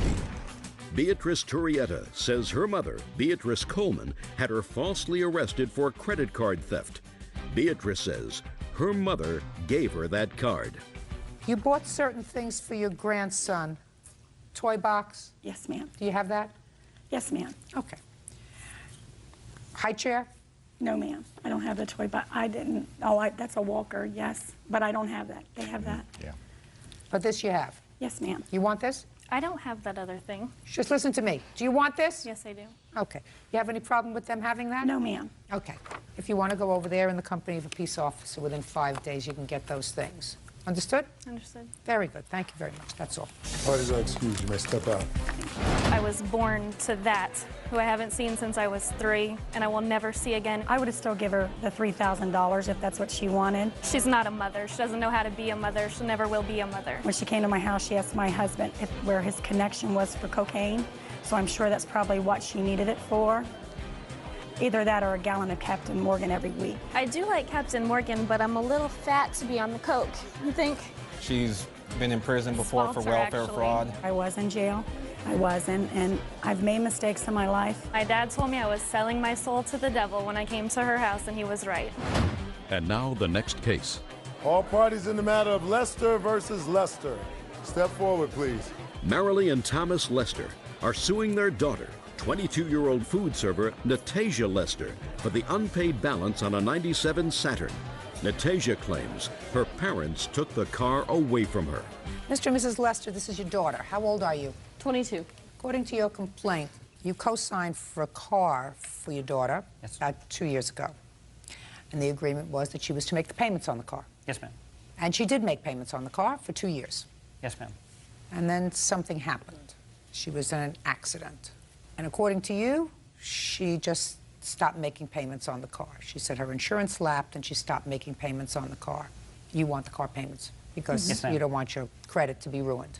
Your daughter says that she made the payments for 2 years, and I assume that she intended to keep on making the payments, but that you had the car towed from her place of employment to your house, and she no longer has the car. That is true. So then I guess a lot of this has to do with timeline. Why you're suing your child, I don't even want to get into. But you purchased the car when, Natasha? In September of 2002. May I see the paperwork? Do you have the paperwork? Yes, ma'am. May I see it, please? You want just the contract or just all of the paperwork? Here's the contract. Good luck. Yes, it's very small. It was faxed over. I couldn't find the original. What were your payments, Natasha? $188.57. And you made the payments from September 2002 until when? Until August of 2004. When was the accident? It was in September of 2004. And what did you do with the car? I left it at my place of employment, trying to get it fixed. I had made arrangements with a friend of mine that worked there, and he was going to help me get it fixed. What was wrong with the car? I ran over a tire on the freeway, and the extent of the damage, I'm not quite sure exactly. I know the radiator was busted. It was undrivable. I had to have it towed. And according to your parents, you let the insurance lapse on the car. Yes, I had. Why is that? Just making payments for other things, and I know that I shouldn't have, but it got lapsed. That was on my own fault. I let that happen. Now, you did in fact tow the car. Yes. Yes, I put it on a trailer and took it to my house. And then you went over to speak to her. Yes. Well, tell me about the conversation. I just asked her how she was doing and what happened, and she's told me she couldn't. She swerved trying to avoid a tire, and then she just kept driving the car because she didn't want to stop. Then I said, well, are you okay? She says, yes, I'm fine. Okay. And then I just went back to my work, and I was talking to my guys at work what to do with the car. And I said, well, I'll have to bring it over to my shop and check it out to see what really needs to be done.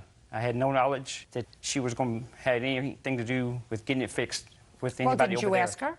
No, I did not at that time. Why not? I figured, well, I'll just take it to my house. That way I can take care of it, get it fixed, and we can get it back on the road. Mr. Lester, you just precipitously took her car away. You can't do that. The car's still in my name too, ma'am. You can't do that, sir. She said that there's no need to make the payments now that the car's wrecked. So she told me. No, you just made that up as you're going. No, ma'am. She, Did you say that to him? No, I did not. That's not what you wrote in your complaint, sir. Do you have the car now? Yes, it's in the garage. Very good. So I don't know what you're complaining about. I assume you're fixing it, right? No, I'm not fixing it. Well, I suggest you do. I can't because I didn't have the money. I suggest, Mr. Lester, that you fix it because you had a contract with your daughter. And you breached that contract when you towed the car without her consent or permission, without having a discussion with her, back to your home. Now, I don't know what else was going on between you and your daughter, but clearly that's not the way family treats family. Can I go ahead and say something? After we went ahead and had the car towed to our home, she made no contact whatsoever to go ahead and say, you know, what can I do? I know I didn't make the insurance payments. Why, I mean... I know I didn't make the car payments. Didn't make the car payments. Just a second. Don't say she didn't make the car payments. She did make the car payments. She's not obligated to make the car payments now that you have the car in your possession. The only reason I towed the car is because my boss, he gets upset when crash vehicles are in his parking lot. We couldn't leave it in that yard, and she wouldn't Then you have have a discussion with your daughter. You just don't She take was not it. at work the next day. Mr. Lester, Mrs. Lester, you got a lot of excuses. I don't know what problem you have with your daughter. It has nothing to do with this car. Your case is dismissed. You have the car, fix it and sell it. That's all. Parties are excused. You may step back. Now, this is case number 474 on the calendar in the matter of Bankston versus Hultgren. Parties have been sworn in. You may be seated. Folks, have a seat. Miss Bankston, who are these people? This is April Hultgren, Bo's daughter and my fiance, Randy. And who is this? It's my fiance, Tara Harris. Everybody brings a fiance. What do they have to do with this case? Anything? She's seen some stuff and heard some stuff, and other than that, that's about it. Okay. According to what I read, Miss Bankston, he used to be a friend of yours or a boyfriend of yours? He used to live with me. Live with you as a boyfriend? Yes, ma'am. And then he went to jail? No, ma'am.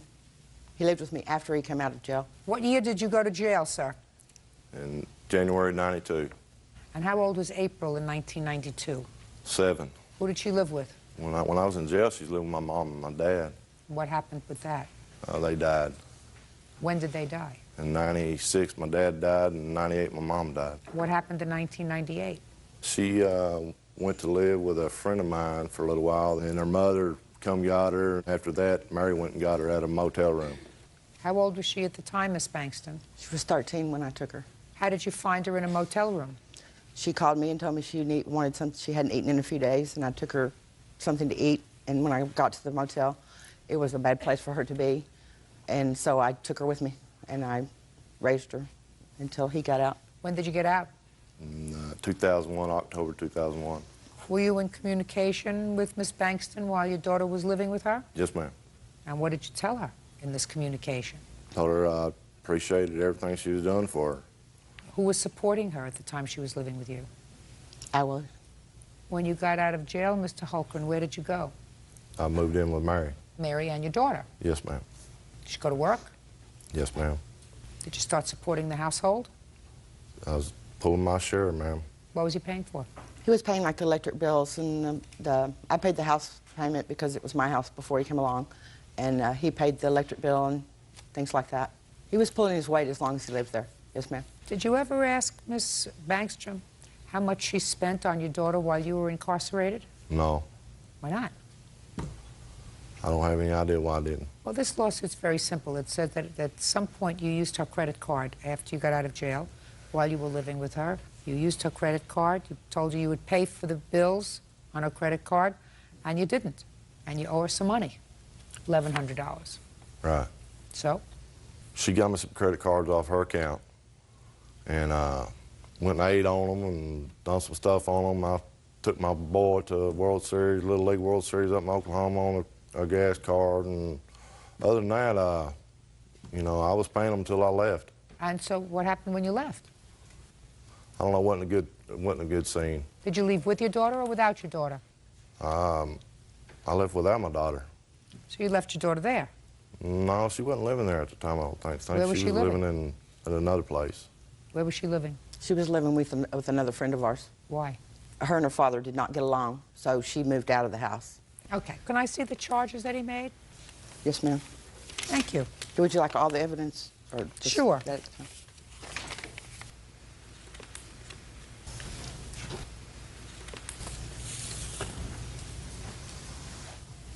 Golden Corral? That's an eating establishment. Japanese Palace? Another eating establishment. I have several eating establishments that we ate at on my credit cards, too. Well, this is a lot of eating out. Been 10 years since I ate out anywhere, so we kind of ate out pretty regularly. So why don't you pay for it? Well, I really don't feel like I owe her anything on that, because I done some other things, you know. I wasn't trying to get anything from her that I done over there. I mean, you know. Well, give me an example, sir. I put a storage building in her backyard. It was like $900-something bucks. I helped put a central air and heating unit in her house. That was labor on there. I put some electrical work in the garage and stuff. Well, how much do you think it takes to support a teenager, sir? A month? Quite a bit. Listen, you know, if you have a large golden retriever, you can't take care of a large golden retriever for less than $100 a month. So Right. would you say it costs $200 a month to take care of a teenager? At least. Let's try 3. Yeah, probably. 14 months, right? And she was there 14 months, and you didn't pay any support, right? So why would you stick her with $1,100 worth of bills? The bottom line is that it was kind of crazy over there. Just several things that happened, and you know, she wrecked my motorcycle and all that, you know, right She there what? at the end. She wrecked my motorcycle. She wrecked your motorcycle. I couldn't understand. She wrecked your motorcycle. How'd Right. she do that? Well, she took off on it and crashed That he it. wouldn't even had if I had not financed it for him. And I was without the motorcycle for 3 months. I paid $500 a month on that while I was in the shop. $6,500 a month. Well, did she do that on purpose? Well, I told her not to get on it because she never rode one before, and she took off on it on her own wheel and crashed it. Hurt herself real bad. You know, and then right before I got the motorcycle, I was going to refinance the motorcycle because she kept hounding me about getting it refinanced, Because out of her name. she was on a loan. Right. And, Well, she asked you to refinance it because she didn't want to be on the loan. Right. Well, So that sounds right to me. Well, I finally did that, and the day I was No, going he to... didn't. The day I was going to refinance it, she called me and told me that she wasn't going to sign off on that loan until I give her $1,000. And I said, well, I ain't give me $1,000. And I went up there and traded it in and got it out of her name anyway. What a prince. This is your fiancé. Is there anything you want to say to me? Yeah, do I need to stand up? You do. I just have one comment, and that is, whenever he went to refinance the motorcycle last year, he got his credit report and got it back, and it was about that thick, where he only had 4 credit cards in his name that he had gotten since they split up. Well, this had 18 open accounts on it. We're not talking about the charges for those. I know, but what I'm saying is... What's your name? Tara Harris. Miss Harris, how old are you? 32. You have children? 1. How old? 12. Who supports that child? Me and him support him, and I get child support. You get child support from the child's father? Yes. Get child support every month? No, ma'am. Every week? No, ma'am. How often? Supposed to get it every month. Yeah, and what happens? He's been living at my house. He was with his dad. He's been living with us for the last year. Oh, so before that he was living with his father? Yes, ma'am. Were you paying child support Yes, to his ma'am. father? How often? Out of every paycheck, weekly. Now, when you don't get child support from his father, does that annoy you? Yes, ma'am. And that child is biologically related to you. Correct. And biologically related to his father. How do you feel about somebody who doesn't feel any responsibility to somebody who supports their child for 14 months? She lived with me for 5 years before he got out. 5 years. And pays for clothes, doctor, shoes, vacation, everything else. And doesn't say, as soon as I get out, I'm going to start paying you back for whatever you laid out, because I know that that's my responsibility. Think that kind of person has good moral fiber? Actually, I think Bubba does have good moral fiber. He just, you know, he didn't work for 10 years. He didn't have the money. Well, he does now. Yes, ma'am, he does, and he So greatly just a second. appreciates. Just a second. I don't care if he appreciates. You got to put your money where your mouth is, honey. Appreciating is not good enough. How could you say he's got good moral fiber? He's working now. And if his child was supported by a stranger for 5 years, and not only supported by, but nurtured by, stayed with, you know, took care of when she was sick, whatever else, you start paying that back. You start saying that was my obligation. And because I committed a crime doesn't mean that I don't have that obligation. So instead of not paying her support, now, I'm not talking about a year ago or 2 years ago, I'm talking about now. Instead of supporting your child, to whom he is not obligated in any way legally, you should send that money to her. She's not even suing for that money.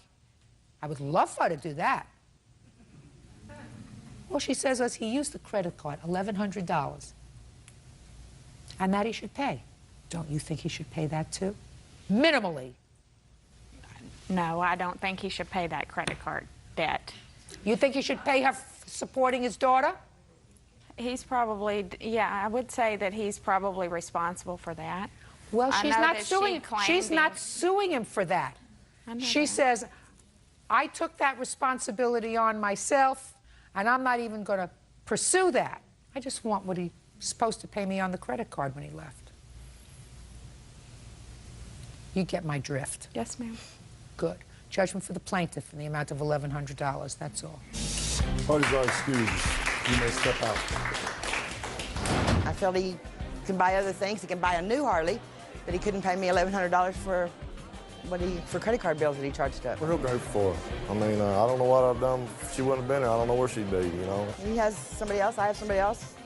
We're friends. We have a daughter together. I'm just glad she's gonna get paid so I don't have to hear them argue anymore. I will never put nobody on my credit cards ever again. And now the next case. All parties in the matter of Fournier versus Cradaville, step forward, please. 22-year-old mechanic Timothy Fournier is suing his former live-in girlfriend, 18-year-old Laura Cradaville, for rent and for damage to his property.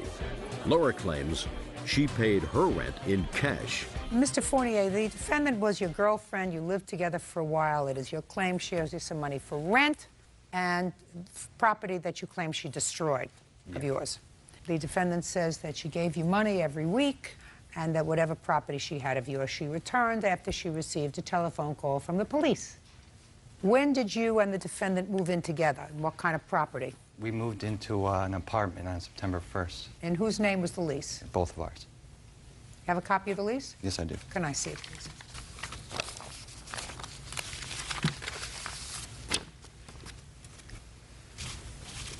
Mr. Fournier, does your hand always shake, or do I make you a little nervous? A little both. No, I just make you nervous. Don't be nervous. It's a Tuesday. I don't do anything really bizarre to litigants until Friday. Judge Judy continues in a moment. I had a very big loan on a truck. What happened is it was taken and burnt. And Your Honor, that's not true. He took it. You pled guilty to burning the truck? Yeah, well, yeah. Real cases, real people. Judge Judy. Timothy Fournier says his ex-girlfriend Laura Cradaville owes for rent and for breaking his PlayStation 2. All right, so tell me how much money she owes you and from what? I have her owing half the security deposit and the first and second month's rent that she had never paid me for. And that came up to... Well, did you get the security deposit back? No, because of the damages that she had made to the house. Did you pay any of the rent? Your Honor, the agreement was I'd give him $100 a week, and from the date we moved in until the date we left, I'd given him $100 every week, except the last week I gave him $60. Is that right? No. Well, how much did she give you? $15, $20 here for the odds and ends. Well, did you keep a record of what she gave you? Of what she gave me, no. Well, how am I supposed to figure that out, Mr. Fournier? I have no idea. But I Me neither. But I did not... Me neither.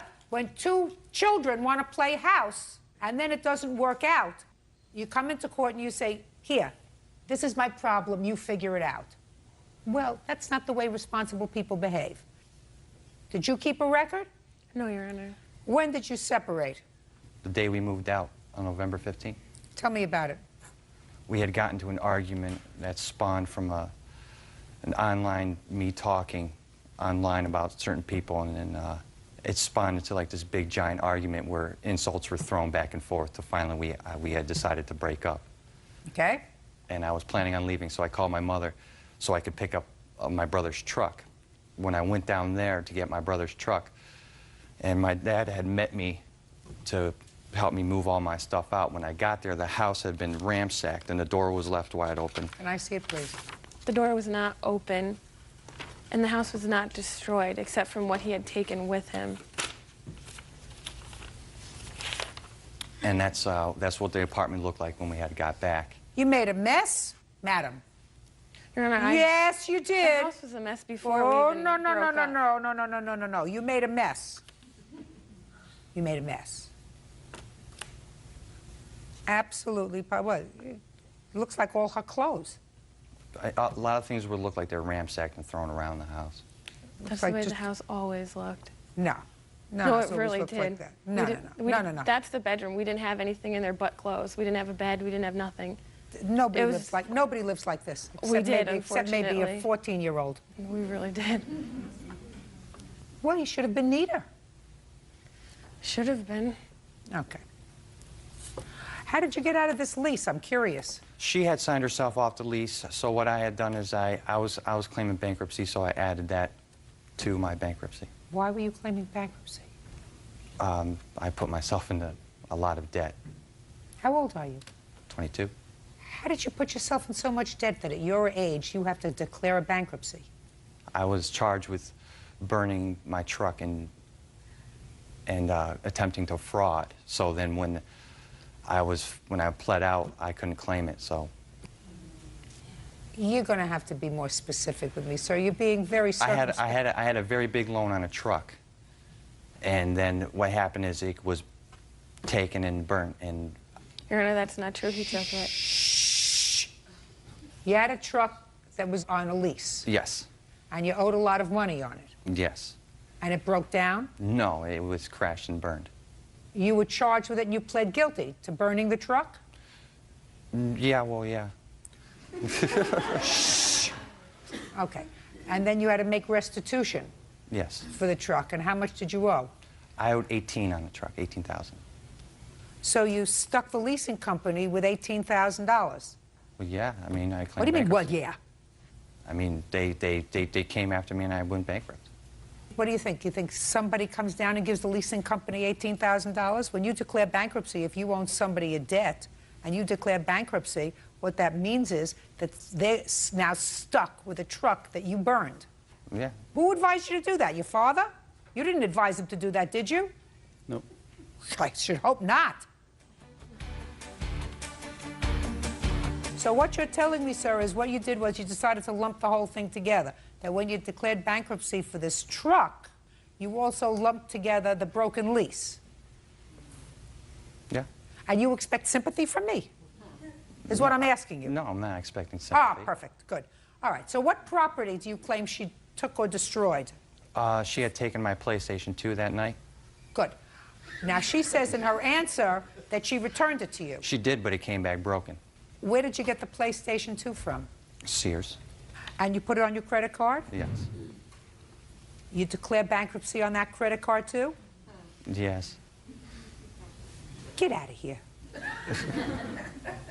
Is he playing with a full deck? Yes. Does he not understand a concept of morality? Yes, he does. Well, it's not evident here, sir.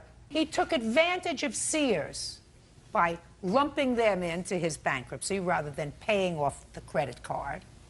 And now you're suing her because you want the money. I assume if I give you the money for the PlayStation that you broke, you're going to give it to Sears, right? No. Get out of here. Oh, goodbye. Have a happy life. Dad, you got a lot of work to do. He's 22, maybe still salvageable. Goodbye. Parties are excused. You may step out. That's case number 437 on the calendar in the matter of Mohajer versus Ramos. Parties have been sworn in, Judge. You may be seated, sir. Mr. Mohajer, according to your complaint, sir, you and the defendant had a relationship and have a child together. Yes, Your Honor. And while you were together several years ago, Ms. Ramos didn't have sufficient credit to secure a credit card in her own name. You agreed to get one for her, and the condition was that she would make the payments on the card. You and the defendant were living together at the time, and when you broke up, she stopped making payments on the credit card, leaving you a balance of almost $2,000. You want her to make those payments. Yes. Plus, you have a complaint against her for harassment, which I will give you about 30 seconds to talk to me about. Ms. Ramos says that she spent a fortune of money on daycare for your son, that you finally were ordered to pay child support. She hasn't seen any child support from you since the order was made in November. That's her defense. When did you live together? From when to when? As of December 2002, all the way till July of 2004. And when was your son born? December 2002, on the 30th. And when did you get this credit card? Back of August 2003. And from August of 2003 until you separated in July of 2004, who paid for that credit card? She did. Solely. Yes. Is that correct? Yes, Your Honor. When did you stop making payments on the card, Ms. Ramos? I stopped making payments after August 10th was my last payment. Why? I don't owe him anything anymore. We're not together anymore, and I've paid over $9,000 in daycare. He has not helped me out in any way with my son, even when we lived together. Well, Ms. Ramos, you originally had an agreement with him, and your agreement with him provided that if he got you a credit card, you would make the payments. Because you had made the payments, according to you. You'd made the payments until August of 2004.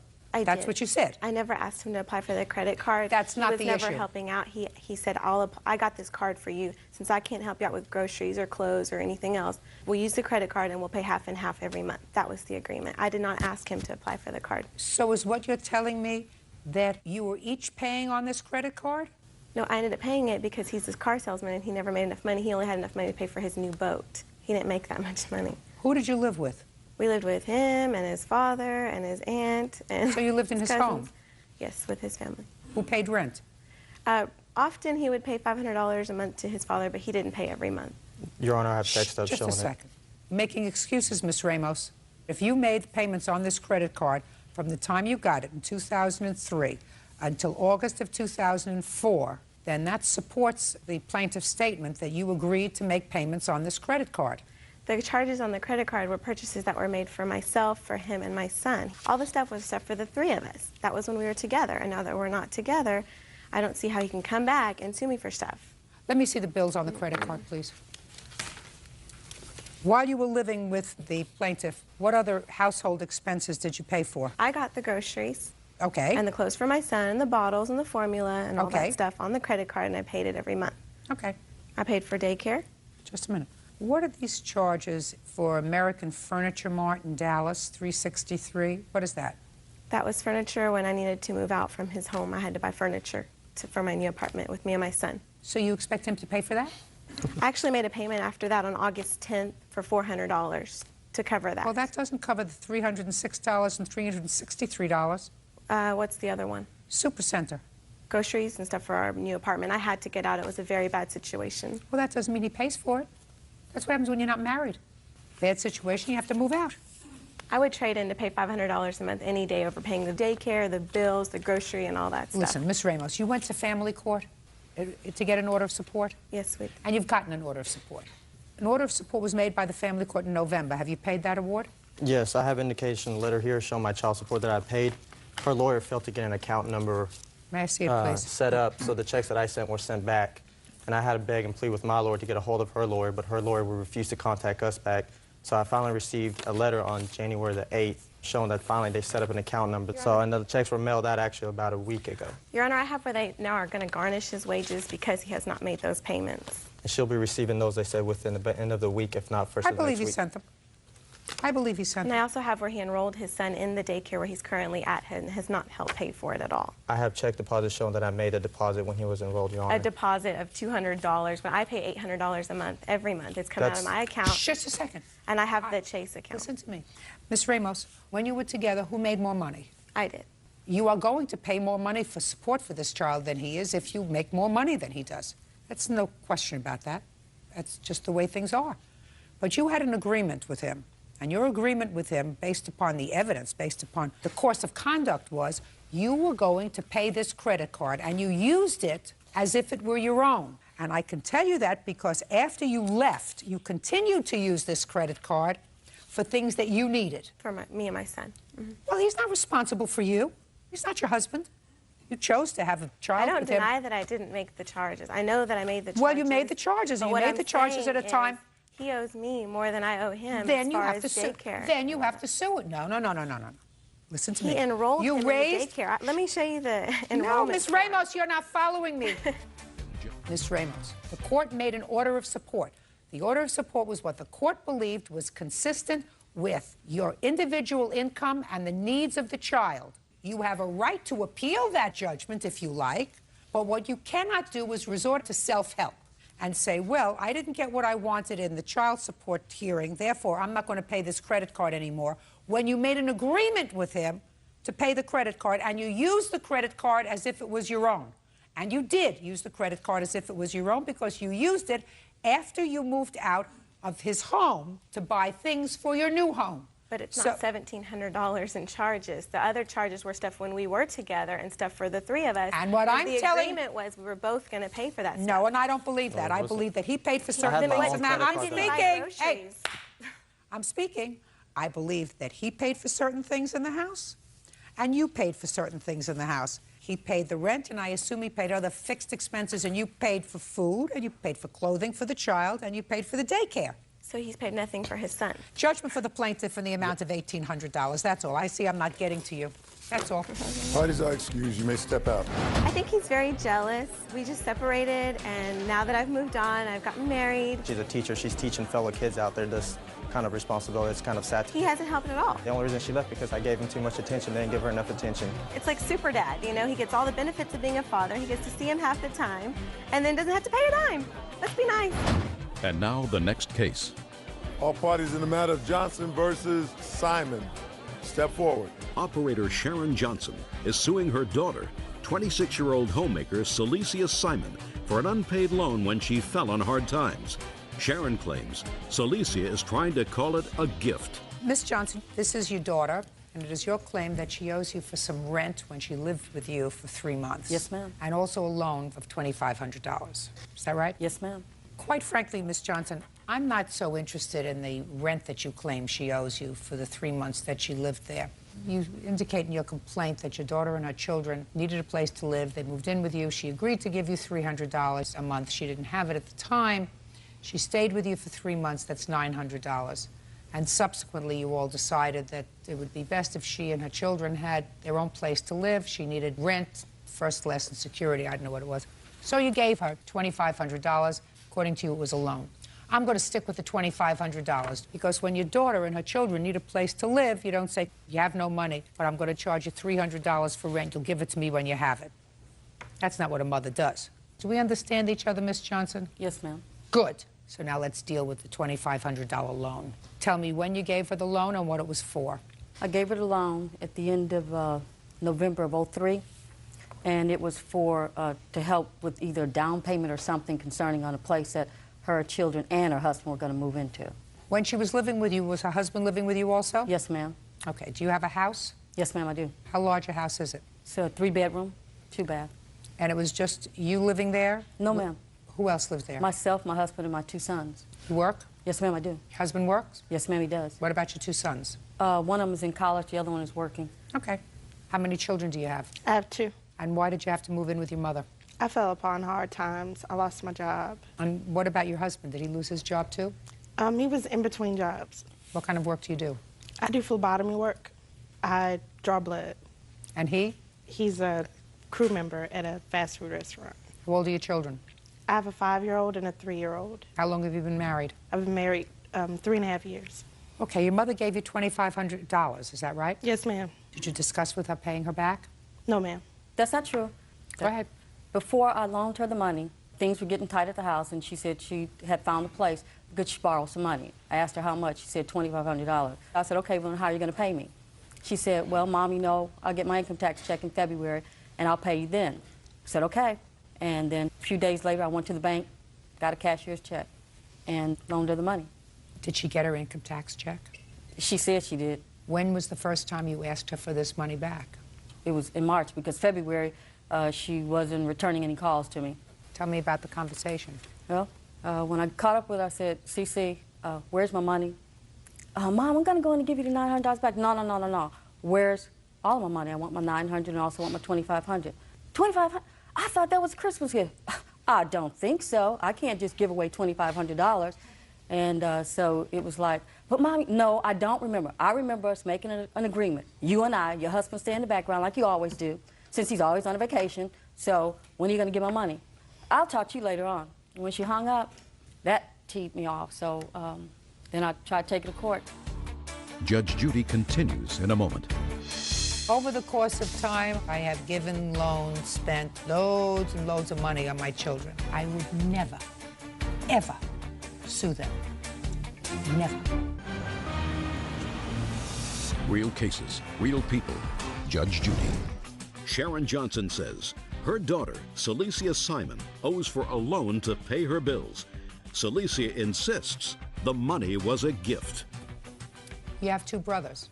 Yes, ma'am. You know that your mother gave them Christmas presents? Yes, ma'am. Did you discuss that with your brothers? Yeah, like, you know, just when brothers and sisters get together and they discuss Well, what did it. you talk to them about? Well, my brothers, one of them was getting a car, and then one of them was getting, like, screens in his car and the big rims on his car or whatever. So it was just like, you know, I'm going to get back on my feet by getting into my own place. And my one brother would have transportation so he could get a better job, and the other brother, he's the youngest and the most spoiled. Well, Miss Simon, what I believe is that you acknowledged that you owed your mother $900 for rent, right? I think that I was thankful for my mother giving me and my family a place to stay. I wasn't able to compensate her. What your mother said was, when she spoke to you, you said to her, well, I know, Mom, I know I owe you the $900. I mean, she was calling every... Your Honor, you don't understand. No, I understand. I don't think that that's something that you have to call for, but if you acknowledge that you owed her the $900 and you did get your income tax refund, which is what she was waiting for, why didn't you give her back the $900? It was a tight situation, which is why I, needed help in the first place. My family was just in a very bad spot. Well, then why didn't you call her and say to her, Mom, I know I promised to give you the money back when I got my tax refund, but things are pretty tight. Why did you wait for her to call you? She knew I was in a bad situation. I didn't feel like I should have to go to her and explain to her, hey, a couple months later, I'm still in a tight situation. I still can't give you any money. Why, is your mother rich? No, she's not rich. She's not rich. How old are you? I'm 26. You have 2 children, you have a husband, you have a home, you're an independent person. That means you have to act like a grown-up. Yes, ma'am. So if you borrow money from somebody and you acknowledge at least the $900, then if you can't pay them back, the time when you say you're going to pay them back, you pick up the phone and say, I know I said I could pay you back. Can I get a little bit of an extension? Can I give you back something? Can I give you $100? It became such a big thing that, like, at family gatherings or whatever, it just always wound up being a big argument. She continued to make a huge scene about it every time we got together at family. Miss Simon. Yes, ma'am. Has your mother always been like that? Oh, yes. Big questions, yes or no? Yes, Has she always been like that? Yes, ma'am. Then you shouldn't have borrowed money from her. I didn't borrow money from her. I told her I needed help. No. You acknowledge that you owed her at least $900. And if you know that that's the way she is about money, you shouldn't have taken other money from her. That's how bad I needed it. I mean, it was the last option. I couldn't continue to be there in her house. I didn't want to take my family, to a shelter. Well, what was your husband doing? He was working. Was he working 5 days a week? Not always. Is he working now? Yes, ma'am. 5 days a week? Yes, ma'am. And what about you? I'm a homemaker. I take care of my 2 children. I just asked you what kind of work you did, and you told me that you drew blood. Yes, ma'am. I just recently lost a child, so I haven't been working. When I found out I was pregnant at the beginning of the school year, I decided to take the school year off just to be at home a little more with the kids and everything, and also because I was pregnant, and I just recently lost my child. You're not supposed to have more children until you can support the ones you have. Does that sound harsh to you? No, ma'am. I hope not. I mean, I'm telling you this because I think that sometimes people lose sight of that. That if you have 2 children and you have to go back to your mother for money, then you don't make more babies. Having children is very nice as long as you can take care of them. Your mother's not a rich lady, but you can't look at your siblings and say, because they got Christmas presents, I should have gotten one too. But she's not taking any of them to court. She's taking me to court.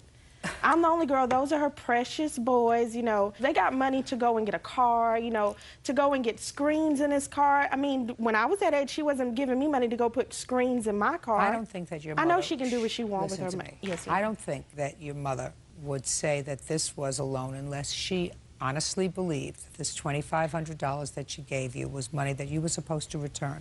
I think that you've been, for want of a better term, and I don't necessarily like this term, I don't think that you can allow your jealousy of your younger brothers to interfere with the rest of your life.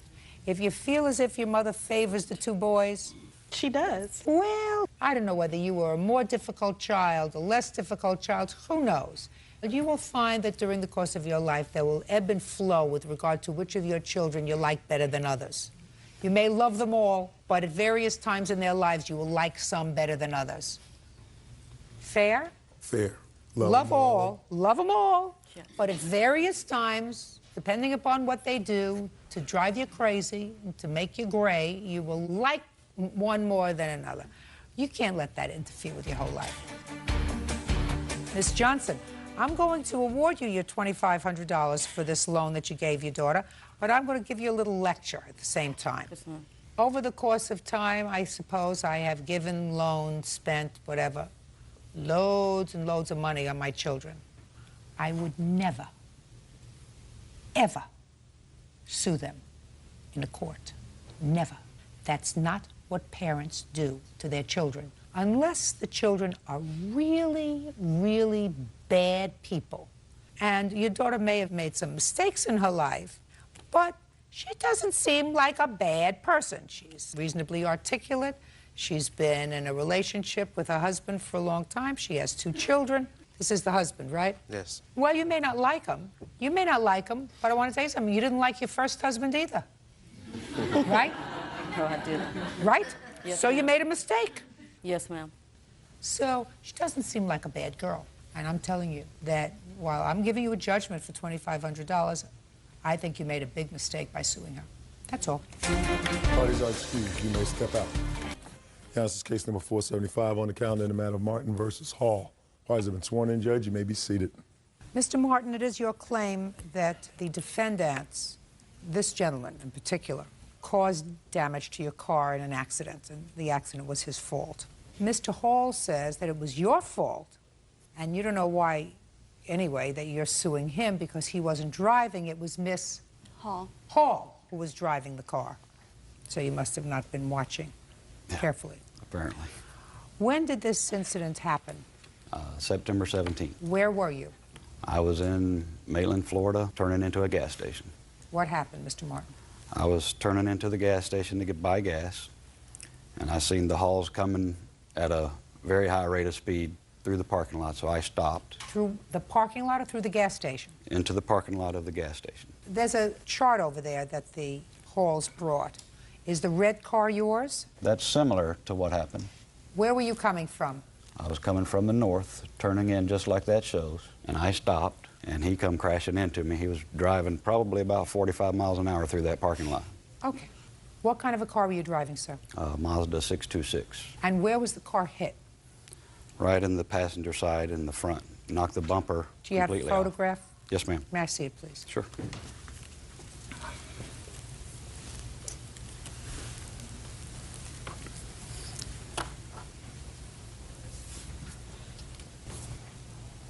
Is there damage to the hood? The bumper was knocked completely off, and the hood and all the lights were knocked out, and the grill.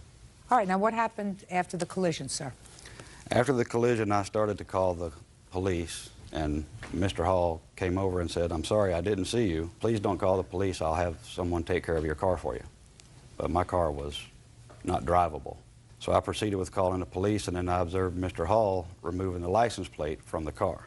From whose car? From his car. So when Yes. the police got there, I told him that he had taken the license plate off of the car and put it in the trunk. He went and found it, and then they claimed that Mrs. Hall was driving, but that is definitely not the case. So the police officer ticketed him for removing the tag from the car because that tag did not belong to their car, and then ticketed her for driving with no insurance and for careless and reckless driving. On their statement that it was Mrs. Hall who was driving. That's what they're claiming, yes. But it wasn't Mrs. Hall who was driving. No, ma'am. It was Mr. Hall. Mr. Hall was driving. And on page 2 is the correct diagram. It's very similar to that, but it shows my car in a straight line, not in an angle like that. Why did you take the plate off the car, Mr. Hall? Because the plate did not belong to that car, Your Honor. Why not? Because we put it on the car to transport the car to a sale lot to put the car up for sale. Well, where were you coming from, Mr. Hall? We were going from our residence to the gas station. We were putting gas into the vehicle and then taking the vehicle up to put it up for sale. Where were you taking it to put it up for sale? Literally 2 blocks away from there, which is also just a couple blocks away from our residence, Your Honor. Well, Mr. Hall, that doesn't make sense, sir. It doesn't make sense that why you would be putting gas in a car to take it to a place for 2 blocks. Because it was on dead E, and we're afraid the vehicle would run out if someone was to test drive it, Your Honor. Huh. When did you buy this car, sir? A few weeks before that, Your Honor. From whom? I You're don't looking remember. down at your feet, I sir. don't remember the name, the gentleman's name, Your Honor. Did you have a bill of sale for it? No, ma'am, not on me. Did you have it then? No, ma'am, I did not. You're pretty slippery, sir. Show me where your car was hit, sir. Yes, ma'am.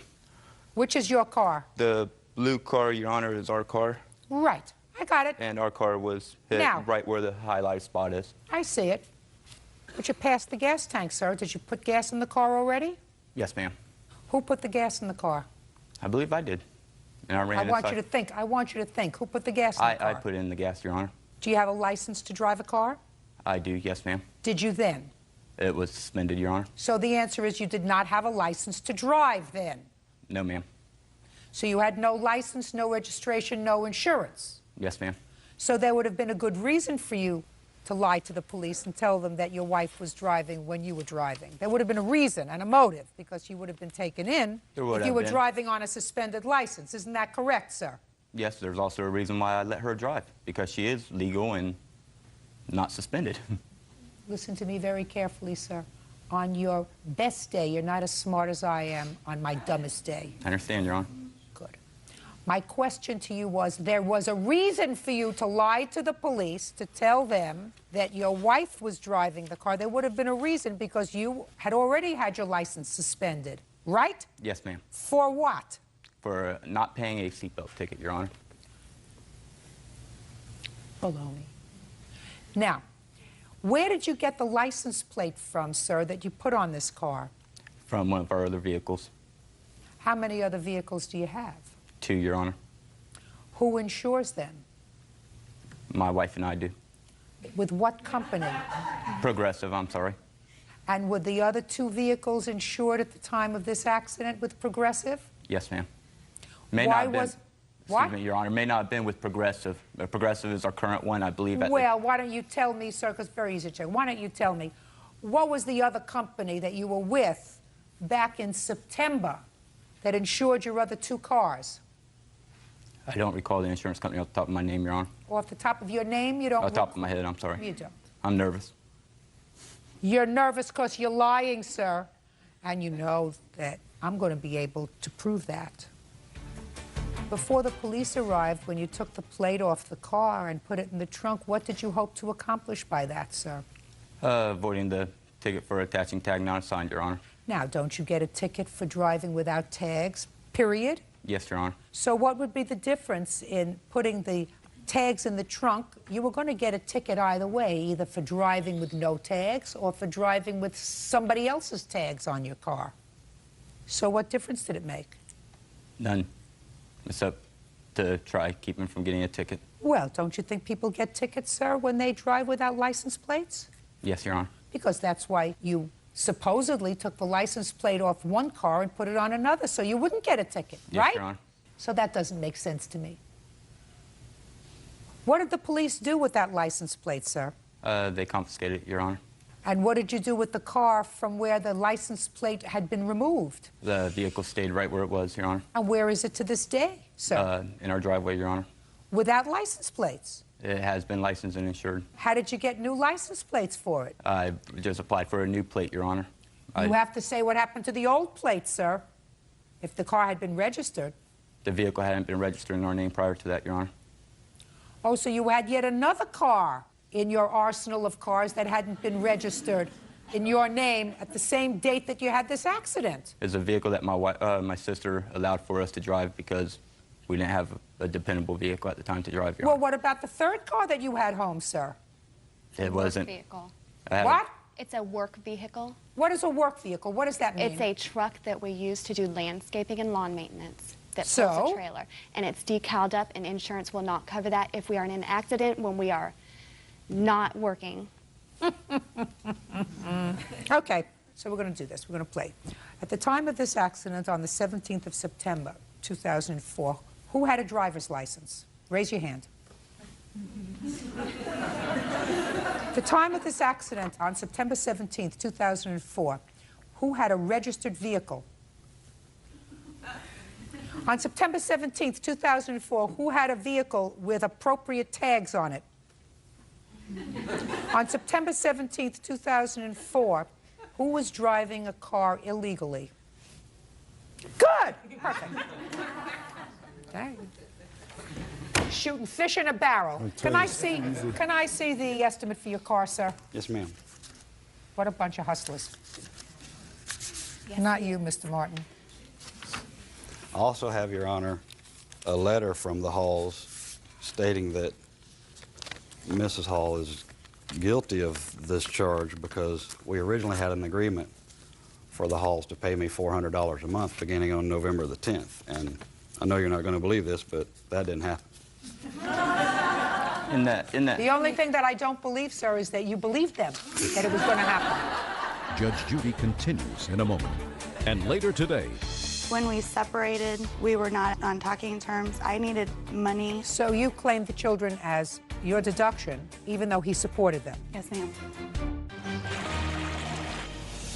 Real cases, real people.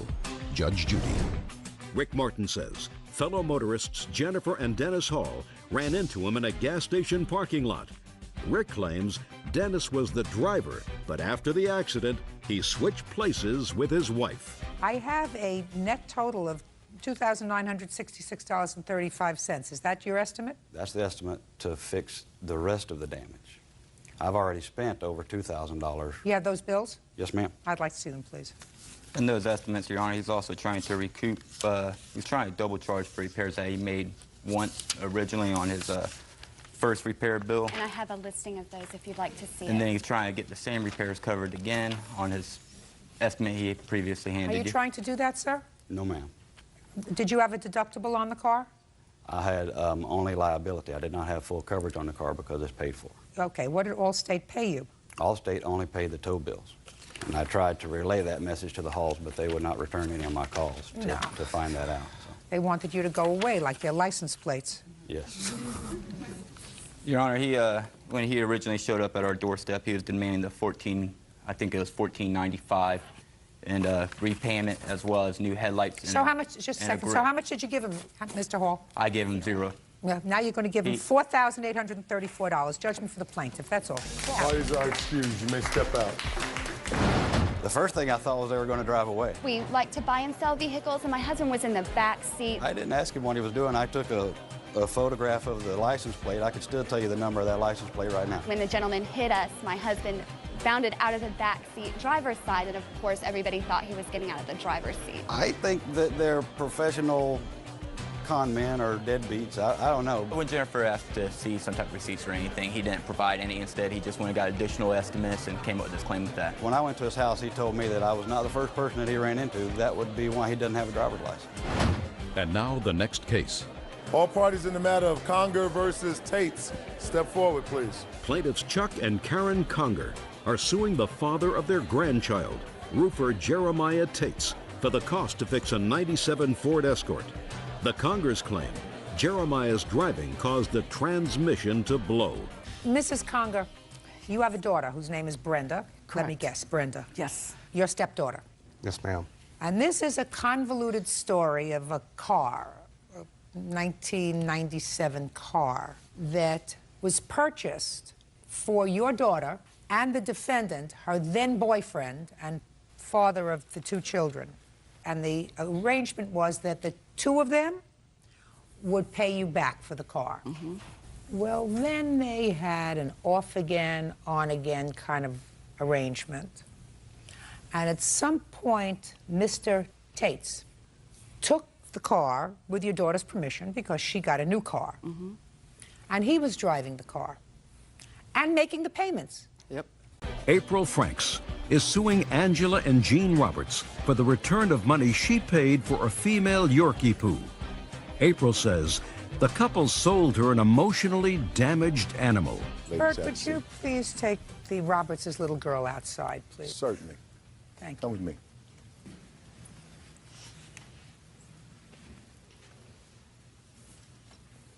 Miss Franks, you purchased a dog, I assume this dog, from the defendants. Yes. You called them within 24 hours telling them that the dog had some problems. You wanted to return the dog. You ultimately did return the dog. You want your money back. Yes. The Roberts seem to believe that they had no responsibility with regard to the dog's condition that you found that was intolerable for you. And they said that they sold the dog, I assume, as is. This is what you get. Mrs. Roberts. From a breeder in Tupelo. A breeder? Yes, ma'am. When? It was the end of November, 2007. Do you have the date? Not the exact date. Was it after Thanksgiving? Yes, ma'am. So let's give it a date of the 28th of November. And I assume you bought the dog because you have one young child? Yes, ma'am. Did she go with you to the breeder? No, ma'am. You and your husband went? Just my husband. You went? Yes, ma'am. How many dogs did the breeder have for sale? I have no idea how many he had to sell. I think 2. And this is the How many did you see? I met him in a town in between where we lived, and he just brought Carly here. So you didn't go to the breeder's house? No, ma'am. So you don't know where he got the dog from? No, ma'am. Did you find this person on the internet? No, and ad in the trade winds paper, a sales paper that we have in our area. And he told you he had a dog? Right. And don't come to my house, I'll meet you halfway, or I'll meet you someplace. Right. And they gave you the dog. Did he tell you how old the dog was? Yes, ma'am. How old did he say? At the time, she was 18 months. And how much did you pay for this 18-month-old dog? $200. Did he say why he was selling an 18-month-old dog? No, he didn't. Did you discuss this with your wife before you went? I spoke to the gentleman on the phone about her. And what did the gentleman, I'm just curious, so even though I'm not taking this for the truth of it, I'd like to know what the gentleman told you about this dog. He told me that he had 31 dogs, and he was trying to downsize on some of his dogs, and that she had already been bred once, and she had 6 puppies at the time, and he thought it was too many for her, and he was going to sell her and her sister. And he was originally trying to sell both of the dogs, her and her sister. I do not know anything about the other dog. And I told him that we were only interested in buying 1 dog instead of 2, and he said that he would split them up and sell her to us. And we did discuss whether to come to his house or not, but he decided that he didn't want you at the house if it's in fact true that he had 31 dogs? Probably. Probably. Did he want cash or a check? We just gave him cash. That's all we had. Of course. So you gave him cash, and then you bring the dog home, and what happened, Miss Roberts? She was nervous dog. She shook for probably the first month we owned her. 1 month she shook? Yes, ma'am. And after about a month, when we were around her, she stopped shaking. But the only thing that she ever did the entire time we've ever had her is just sit in your lap. Even after sitting in your lap for a long period of time, she wouldn't indicate that she would want to get down and go eat. We'd have to take her back there to the room we keep her in at night, and she'd eat and take care of her business, and then after that she would scratch on the door, give a little bit of a whining whimper, and want to come out and sit back in your lap again. We tried to get her to play because we did buy her for my 9-year-old. She wanted a little dog to play with, and she's just not a playful dog. She's just a lap dog. So she's probably from a puppy mill. Well, when we took her to the vet, that's what he said. He said that either being in a kennel, he said either being in a kennel. Caged in a kennel, and probably came from a puppy mill. Yes. So what did you do? Well, we held on to her for a little bit longer, hoping that maybe she would come out of her shell a little bit and play. And when we were convinced after about 3 months of owning her, she was not ever going to be the playful dog for our daughter that we thought. So now she's almost 2 years old. Yes, ma'am. And after that, we decided that what we would do was try to sell her so that we could take that money and buy a playful puppy for my child. So you put an ad in the paper? Yes, ma'am. And what did the ad say? It's right here. What does it say? Says, CKC Yorkie Poo female, small dog, approximately 1.5 years old, 5 to 6 pounds, good health, mostly house-trained, 400, call my husband, and our phone number listed. That's not the ad that I responded to. Can I see the ad that you responded responded to? to? It's highlighted in pink. I was in Columbus only. Shh. Yorkie Poo, CKC, I don't know what that means because they're not AKC registered because she's a mixed breed. Yes, ma'am, it's Continental Kennel Club. Approximately 1 year old. Which she's approximately. Shh. Do I look like I'm needing help from you? No. Approximately 1 year old, mostly housebroken, good health, small, 5 to 6 pounds, $400. Ask for Jean. Is that you? That's my husband. That's you. Well, that's the ad. Trade winds classified. This one is the Trading Post. We did take one out in the Trading Post and the Trade Winds. Well, this is the one she responded to. So immediately your ad is wrong because the dog was not a year old. I guess so. And you were asking for this dog that is now older and you know has certain problems twice as much as what you paid for it. Correct. Okay. So you came to the house and? I went to their house. Carly was sitting in a recliner. She didn't get up or anything when I walked in. She got her and she put on the ground on the floor and she walked around and I oohed and awed over for a few minutes. She was shaking and Angie told me it was because, you know, she didn't like strangers is what she said. And so, you know, I said, okay, you know, that could be possible. And I petted her and picked her up and I said that I wanted to get her. And so I left her house. I went to the ATM machine and I withdrew $400 and I went right back and I gave her the money when I got back. She had the CKC certification paper, her pamper pads because she's not housebroken or mostly at all, and a doggy soap. Just 1 second. Are you telling me that you had this dog for 3 months and the dog wasn't housebroken. She's puppy pad trained, which I consider mostly housebroken because she only goes on the puppy pads. No. It's probably one of the reasons that you wanted out of the dog, because the dog was a puppy mill dog. The dog was not used to being in a house and being let out. Yeah, sure it is. Okay, you returned the dog when?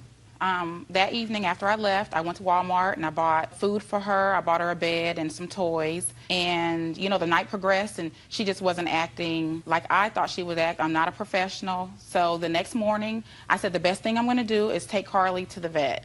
So I took her to the vet, which the office where Amy works, and the vet examined the dog, and I have an animal report here. I'd like to see it, please.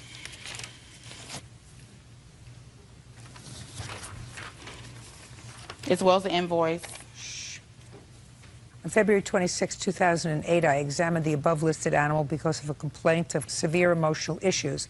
The animal would crouch down in the corner and urinate all over itself when touched. It was my opinion that the animal was experiencing fear, anxiety, and the owner would be better off returning the animal to the previous owner. Animals exhibiting such fear, anxiety have special needs that the average pet owner usually is unable to give.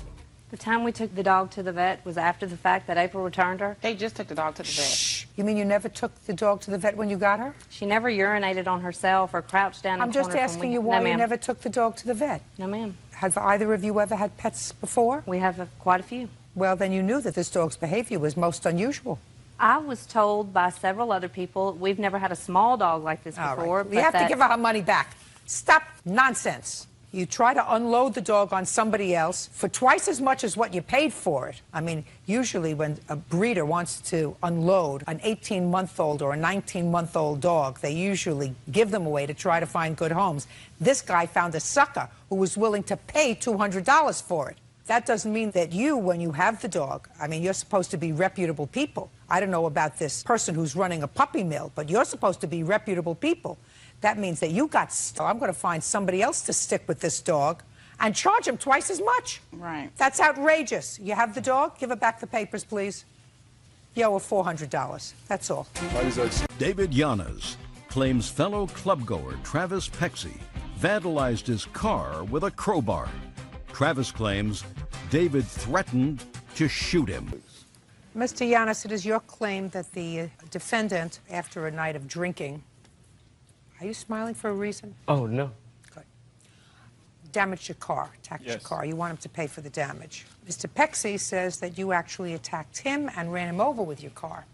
He was just protecting himself. So why don't you tell me your version of the events? First, when did it happen? It happened in Saddle Ranch on Saturday, the 13th of February. And what happened was when we were walking, after the club was closed at 2 o'clock, we were walking to the parking lot. Who's we? Me and my friend Scott. So tell me what happened as you were leaving the club. Okay, so when I was walking towards the car, Travis bumped into me. And when I said, like, you know... Did you know him before? No, I didn't know him. That was the first time I ever seen him. He bumped into me, and he just started, like, cussing at me, like, saying, you know, what the F, and this, what's your problem? And I was like, what? And, you know, I'm way bigger than Travis. I was like, man, get out of my face. So then he walked up to me even more aggressive towards me. So when he walked up towards me, I didn't want to hit him. So I grabbed him in a headlock, and I was holding him in a headlock, and then one of his friends were coming up to me. And I was like, you know, it was me by myself at the time because I didn't see my friends there. I was like, man, tell your friend to get back. So when I was holding him... Are you thirsty already? Sorry. When I was holding, I told his friend, get back. You know what I mean? I was like, I don't want to start nothing with you guys, get back. So that's when Scott showed up, my witness right here. He showed up, and he's like, come on, man, let's get out of here. So I pushed Travis towards his friend, and that's when the other guy, Andy, came, and he's like, come on, let's go, it's not worth it. So I was like, all right, let's get out of here. So I sat in the back seat, Scott sat on the side next to me, and then Andy was driving. Andy was the driver. And we were parked, like, you know, with the front end facing out of the parking. So when we tried to get out this way, his friend stood in front of the car. So what Andy did is he came back and then he went that way to try to avoid him, to get away from him. But in the parking lot, you can only go down one way. You know how the on-ramp is at City Walk? So Do I know? No, but I can sort of imagine you were explaining it very well. Okay, so we ended up going in a big circle to come out in the same downward on-ramp where he was still at because his car was like kind of by there. So he comes out and I guess that's when Scott saw him when he came out and he threw a crowbar at the car. Just a second. Did you see him throw the crowbar? No, I didn't see him. Your last name, sir? Lauby. Mr. Lauby, you were sitting in the front passenger seat? No, the back driver's seat. Okay.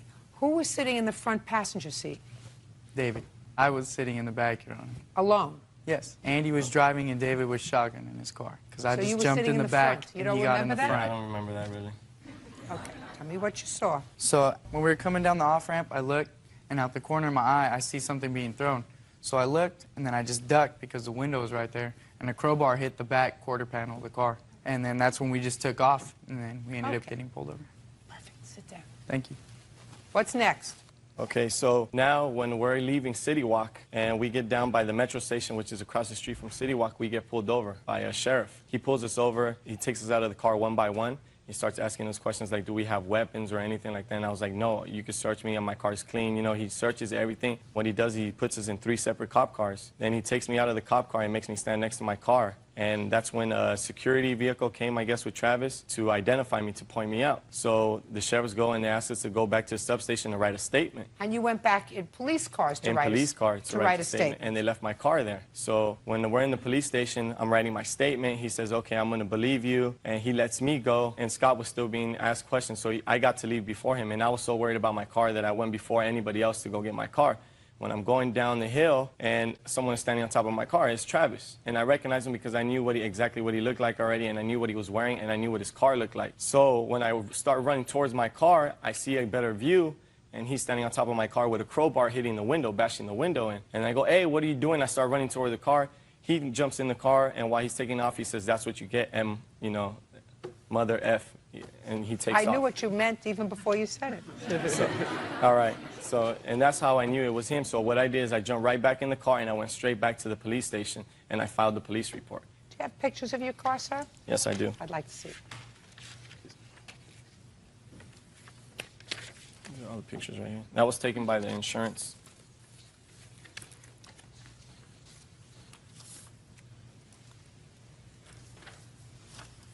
Did you have the car fixed? No, all I could afford was to fix the windows. So I just fixed some of the windows.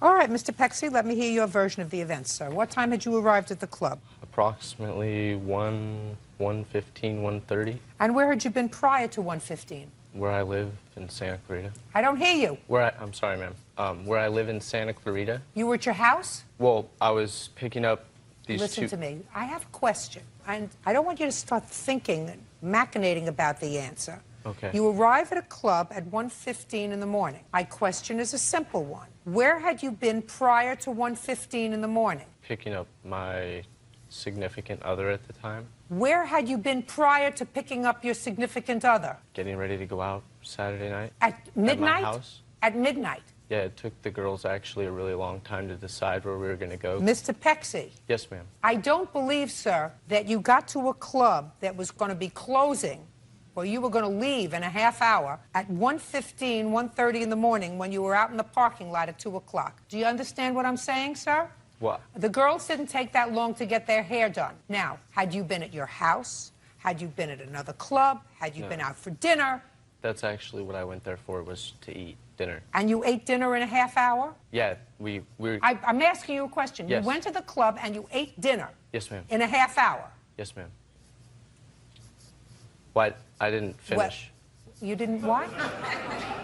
No, Well, I mean, you get to the club, you got to look at a menu. The club closes... You got to look at a menu. Then you have to order. Then somebody has to cook it. And all that took place in a half hour, and you were outside in the parking lot at 2 o'clock in the morning. I just want to understand what you're saying to me, sir. So, what did you have for dinner, Mr. Pexi? Bacon cheeseburger, fries with a side of ranch, and a Grey Goose cranberry with the lime. And that you I had actually that, spilled and all you over got my there dinner. at 1:15 in the morning. How many people were you with? Me, my girlfriend at the time, and my friend Justin and his girlfriend at the time. So 4 of you. But I was the only one that was eating. You mean your other 3 friends were just watching you eat? No, they went there to drink. Not you. I actually don't drink alcohol that much. Well, that much. I'm glad you mentioned that much, sir, because according to you, you had ordered a Grey Goose and cranberry juice. Is that right? Yes, ma'am. I mean, I do have relatively good hearing. Not perfect, but relatively good Yes, hearing. ma'am. Go ahead, Mr. Peck. Do you see where we're going, sir? It's not going to be easy. You're going to be glad you took that drink of water. Go ahead. Well, so we got into Saddle Ranch, and I don't even know if this is relevant, but I don't like eating fast food, so I wanted to eat at a restaurant, a sit-down place, and there's not... Maybe relevant to your mother, Mr. Pexy. It is irrelevant to me. So that was one of the only places that was open that late to eat. So we went there to eat and grab a few drinks before heading home. Pretty much I ordered my food at the bar, at the back bar. That's why it didn't take that long, because it was at the bar. It wasn't like I sat down. Oh, sorry. I don't speak fast. I'm not a very... Get used to it, sir. I have other things to do today. Sorry. This is not exactly the Scopes trial. So I spilled my drink actually all over my dinner on the way to the table, so I actually didn't really get to eat most of it because it was soaked in my drink. And as I was finishing, they escorted us out of what? my meal. Well, I thought you couldn't eat your meal because your drink spilled on it. Well, I mean, I had drove all the way down there for food, so I just salvaged what I could, I guess. I'm trying to salvage the rest of your case, sir. Can we move on, please? So they kicked us out at 2, and we were walking to the car. It was raining a little bit, so I gave my sweater that I was wearing to one of the girls because they just had dresses on. You mean they got all dressed up to go to a place for 45 minutes to watch you eat? Yeah. Go ahead. They're very high maintenance. Go ahead. No, you're high maintenance. And They're so, not high maintenance. If 3 people are watching one person eat, and they have spent an evening getting ready, because according to you, it takes them a long time to get ready. Yes, ma'am. And the entire evening was spent watching you eat a soaked hamburger. They're not high maintenance, sir. You are. Well, I know I am. Now let's move on, Mr. Pexy. So we walked back to the car, which was parked on the opposite side of Saddle Ranch. And my car was backed into the spot that we were parked in. It was in a parking garage. And everyone was getting into the car, and I was the driver because I was sober, because I don't drink. He drank cranberry. But I guess you could say I did consume alcohol. So I was getting into my car, the door was open, and I was facing inward to put on the sweater because it was cold and raining. And So you took it off the girlfriend? yes, ma'am, after everyone had gotten into the car. Move on! And then as I was putting my sweater on, a person approached me, and, well, actually, like a black BMW pulled up, because I was faced out, pulled up approximately like 2 spots up the garage for me. And I was standing getting my sweater on, and somebody came and tapped me and was like, hey, I need to talk to you. And I looked over my shoulder, and it was a person I had never seen before, and it was Mr. Giannis. And I replied to him like, excuse me, I do not know you. You know, what do you need to talk to me about? And he more aggressively then said, I need to talk to you right now. He might have cursed, but I don't really feel the need to use that language. And then as he did that, he kind of twirled me so that my back was to him and grabbed me with his left arm around my throat. And my friend in the car thought that he knew me and that he was just kind of like messing with me like, hey, yo, what's up, how you doing? But it actually turned out that he was trying to choke me out unconscious. And once he figured out that, oh, this guy's not messing with him, he's actually choking him, then my friend got out of the car. And at that time, I was trying to like get breath back into my lungs. Mr. Giannis yells at my friend, yo, this is a jack. I'm going to kill this fool if you come near me. And he reaches into his waistline. And I was just kind of like, oh, my God, is he really going to shoot me? So I kind of reached back to where his hand was because he was still choking me. And I reached back, and there wasn't anything there. And so I looked directly at my friend, and I said, hey, he doesn't have a gun. And then he pulled his hand out of his waistline and put it to my head like this. And I was just thinking to myself, like, what? And then I went to spin out because he was still choking me. And as I went to spin out, he, like, grabbed my sweater, and then the sweater got ripped off. And this is the sweater I was wearing. It's, like, all ripped. And as it ripped off, he grabbed me by 2 hands by my hair, which obviously isn't that hard to grab, and started to proceed to drag me towards the black BMW. And my friend that got out of the car grabbed my sweater. Fine. All right, let's move on, please. I got it. I got your picture. What I don't understand, Mr. Pexy, is the following, sir. After this interchange happened between the two of you, irrespective of who I believe, there came a time when you were free and Mr. Giannis was in his car. Yeah, Was in his car. And according to you, this brute, who may or may not have had a gun, who assaulted you without provocation, was leaving. Now I want you to tell me, because I read your answer with some interest, what you did next. After I yanked my head out of his hands. Oh, your head's out of his hands, he's in his car, and he's moving away. And like he said, it was in a parking structure, so he had to go down, make a left, and then another left, and come back by my car. And I ran and grabbed a crowbar from my car, and I was going to get his license plate number. Okay, now that's what I want. That's what I want. So you ran to your car and got a crowbar. Yes, ma'am. In what hand were you holding it? The right one. And what were you doing with your left hand? Running. And you were doing this in order to get his license plate number? Because he was... Shh. Yes or no? Yes, ma'am. That's what you say in your answer. Now, in what hand were you holding the pencil? My cell phone, actually. What hand were you holding the pencil in? I didn't have a pencil. And in what hand were you holding a piece of paper in? I have a, type. See what you're doing with this? See? So what I want to know is, Mr. Pexy, how were you going to get his license plate number with a crowbar? Well, that running, was actually just running to protect with a crowbar. myself. I actually ran just over to the alley and stopped running. And then as he proceeded to come towards me, and the car swerved at me and ran over my... How were you going to get And his then- license plate number, sir, which was your intention? After he ran my foot over, I wrote his license plate down in my phone. You have the phone with you? Yeah.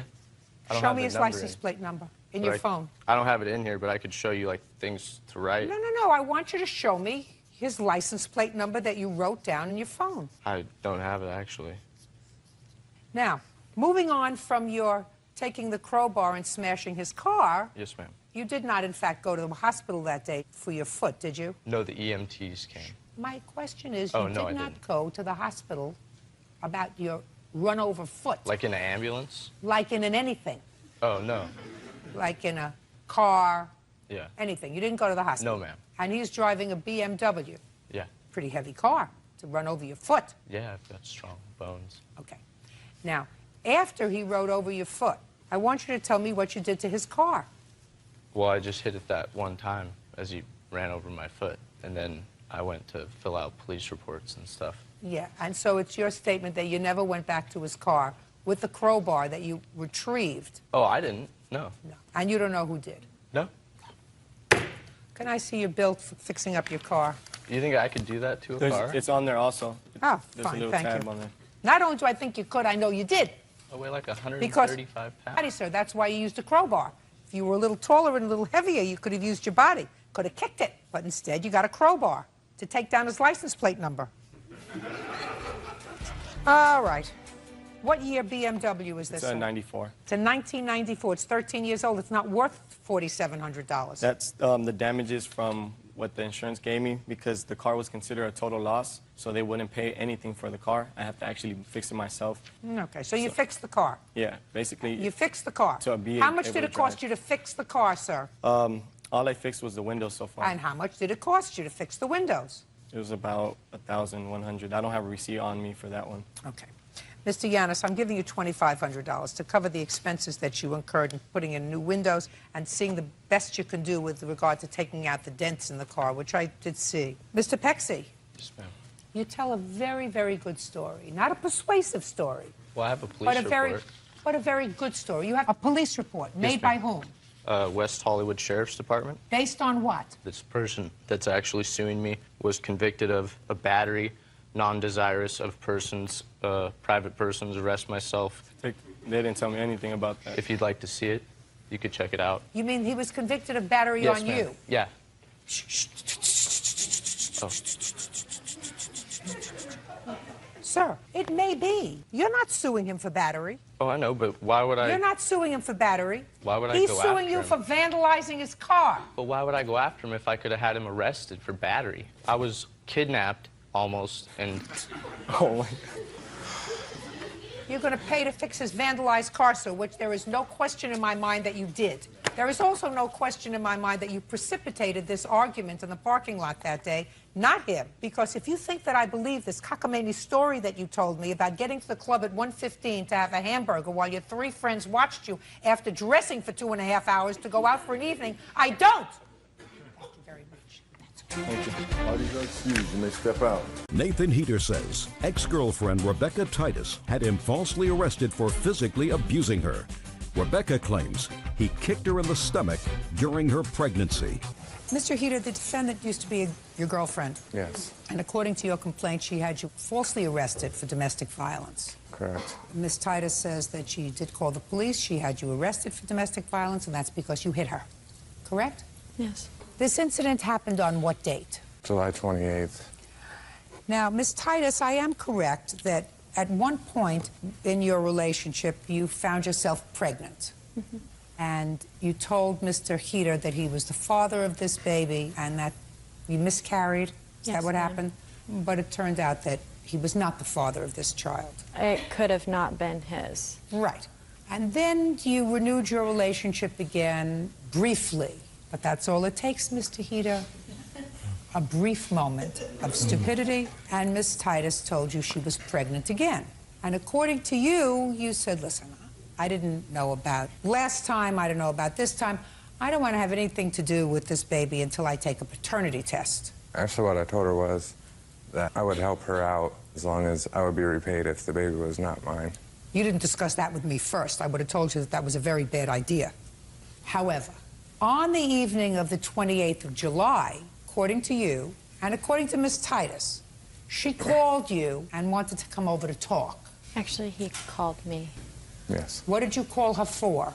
I thought that she had a doctor's appointment regarding the baby the previous day, and I just called to see how it went. And what did Miss Titus tell you? She said that I was wrong about the date, that I believe it was the next day, and that she would like to come over and speak to me. And I said, I don't think that's a good idea. We speak face-to-face, that we should speak over the phone. And she said that she didn't want to speak over the phone. So Mr. Heater told you not to come over? Well, you no. acknowledge that. He said he didn't want to talk to you in person. He said that he didn't want to talk to me, but eventually said that it was okay for me to come over. Did you tell her it was okay to No, come I over? did not. No, I don't believe that. It's not what you say in your answer, and I don't believe that. He said he didn't want to talk to you in person. He thought you should discuss whatever you had to discuss over the phone. But you went over there anyway. What time did you go over there? About 12:30 in the afternoon. What did you want to discuss with him? I wanted to talk to him about the baby and about how things were going between us. We were, before this, we were going out and doing things together and, like... Don't you people know anything about birth control? Yes, they don't work for me. They don't work for you? Yes. My body rejects them. There are all kinds of birth control, Ms. Titus. Yes, ma'am. The answer to having a problem with one form of birth control is not to have babies with people who don't want to have children with you, like Mr. Heater or anybody else.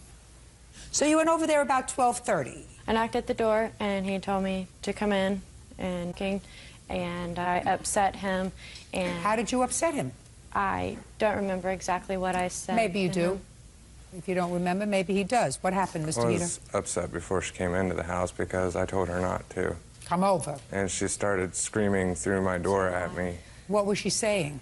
You have to live up to your responsibilities. You can't create a situation and then not take care of it. That doesn't sound welcoming, Miss Titus. That never happened at all. Go ahead. So, to save myself from embarrassment from my neighbors, and I did open the door for her to try to... So you let her in? Yeah. And what happened when she came inside? It just continued on the same thing in there. You have to take care of this. And, you know, I was trying to tell her I'm doing the best I can with this. I don't really know how to deal with this situation. Everything's so bad. I don't know what to do except for what I am doing, and that wasn't good enough for her. And for 30 or 45 minutes, she followed me around my house with me telling her to leave over and over and over again. She would not leave my house. And eventually I was in the kitchen sorting my dishes, and she came in and was pointing her finger at me, yelling at me in there, telling me the same thing, that I had to deal with my responsibilities. At that point, I took her by the hand that she was pointing at me with and just turned her around facing the kitchen door. And I had hold of her elbows with my body pressed against her back and was just walking her towards the door. I was like, you need to leave now. And she grabbed onto the kitchen doorway and started pressing back against me. And when I finally backed off of her and she let go of the door, she turned around and grabbed my hand like this, and then she smacked me in the face and said I had no right to touch her. And as a reaction, my hand came back around too. So you hit her? Yeah, regrettably I did come back around. She went off towards what I thought was the front door, but as I was in the kitchen, I heard her dialing my phone. She told me then that she called the police. Do you have a copy of the police report? Yes, I do. I'd like to see it, please. Who is this gentleman, Mr. Heater? This is my friend, Jason Hubbard. Was he a witness to what happened on the 28th of July? No, he wasn't. Okay. Okay, Miss Titus, tell me what happened, your version of what happened when you got into the house. When I came into the house, we sat down on the couch and started to talk. At first, things were okay. Then I started talking about the baby and about this new girl that he's dating and how that her not liking me around is the real reason why he's not wanting to have anything to do with the baby. Then he got upset and told me to leave, and I told him no, he can't just end the conversation anytime he wants Yes, he can. to. He can tell you to leave his house. Go ahead. I followed him around the house and was still talking to him, and we ended up in the kitchen, and I had said something about this girl he's dating, his girlfriend, and he doesn't like me to refer to her as that, so that made him really upset.